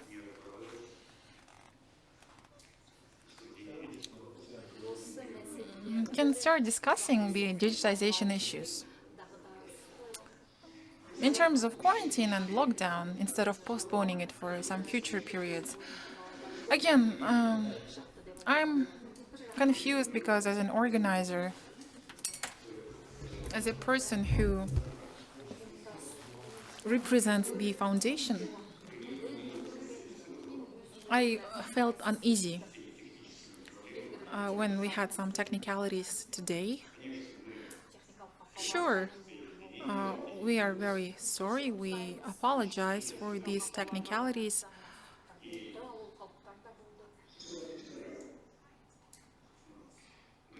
But I think that this will be a very good lesson for us and for other people who will work in this digital dimension.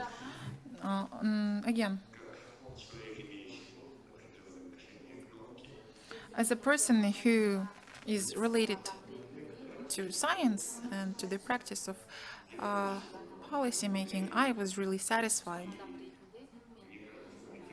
And I think that the ideas, the thoughts which were voiced here today will help us a lot in the future. And again, some numbers.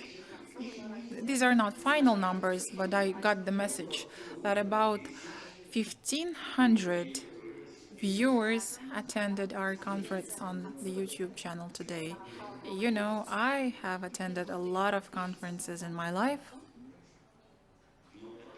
but I never dreamt of this kind of audience, and I think that we'll have to take this into account once we're out of the quarantine, once we work in a normal mode, once our lives go back to normal.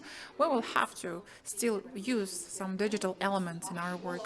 Thank you very much for your participation once again. Happy Ramadan.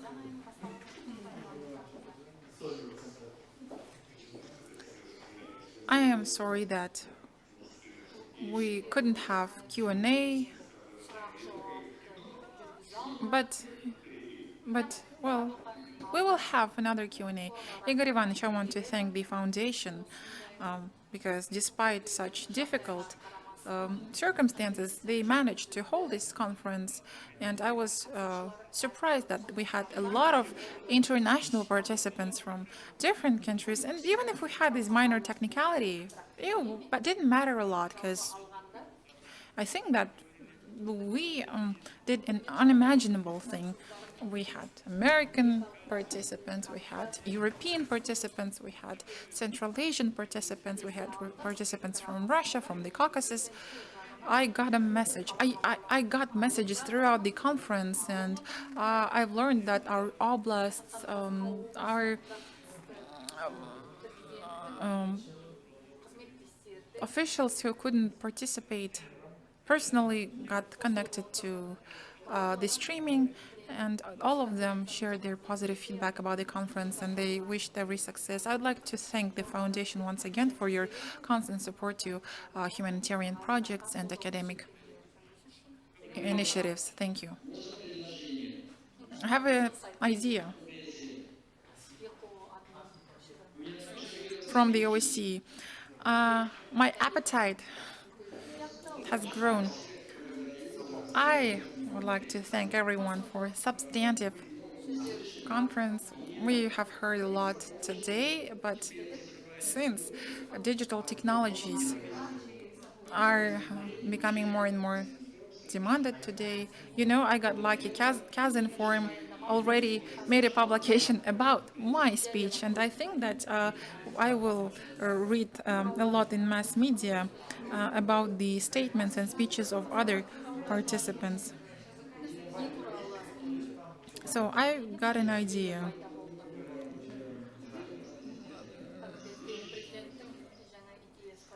There was an idea proposed by the president about the listening government, and I think that this idea is quite interesting.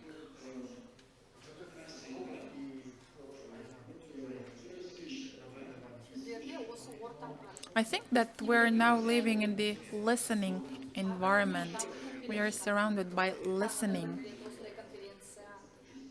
people. So how about arranging a different conference on this topic in this format? We can assist you in doing so, because I think that the issues of digitization and hearing government will not be relevant once we get out of the quarantine. People will not be sitting at their homes and listening to such conferences, such speeches.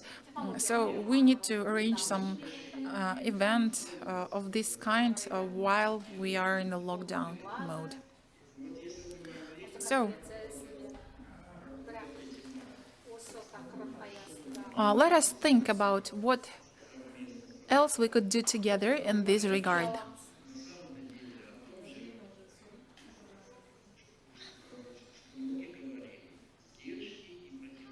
Because all the things boil down to one thing, the system of checks and balances.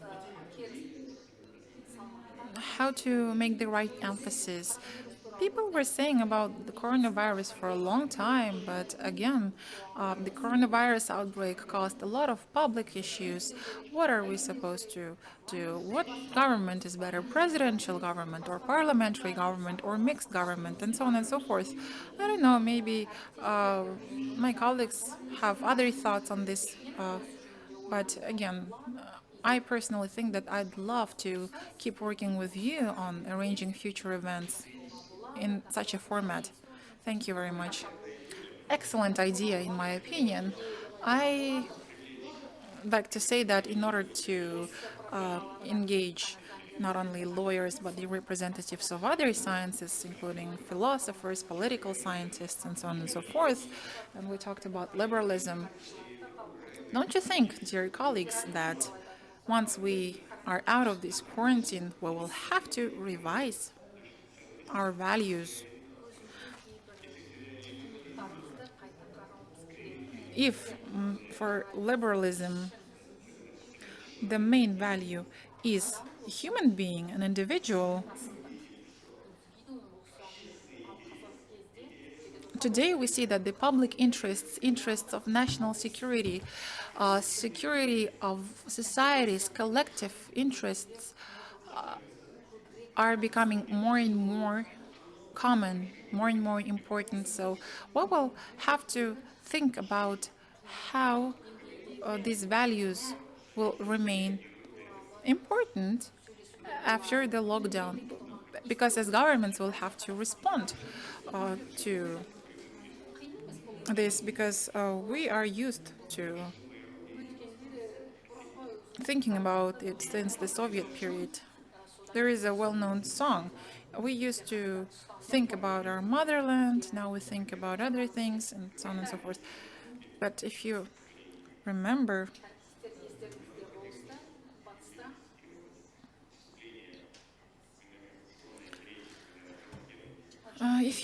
John Kennedy at his inaugural speech said that one needs to think about what one can give to the government, not what the government can give to one. For the West, it was a discovery. For us, it was never a discovery. So the speech by Yelbasi during the crisis was about the unity. Our strength is our unity. And I think that, dear colleagues, political scientists, psychologists, philosophers, lawyers, let us think about it. If the OSCE helps us, we'd love to work with you again. Your proposal is accepted. Again, in conclusion, thanks again. I would like to thank our core organizers. I would like to thank our foreign scientists, our domestic scientists who accepted this invitation and worked actively. I'd like to thank those who watched the streaming of this conference on Zoom or YouTube. Thank you very much. See you next time. As the trilingual policy is our prime goal that we are pursuing, I would like to wish all of you good luck, stay safe and healthy.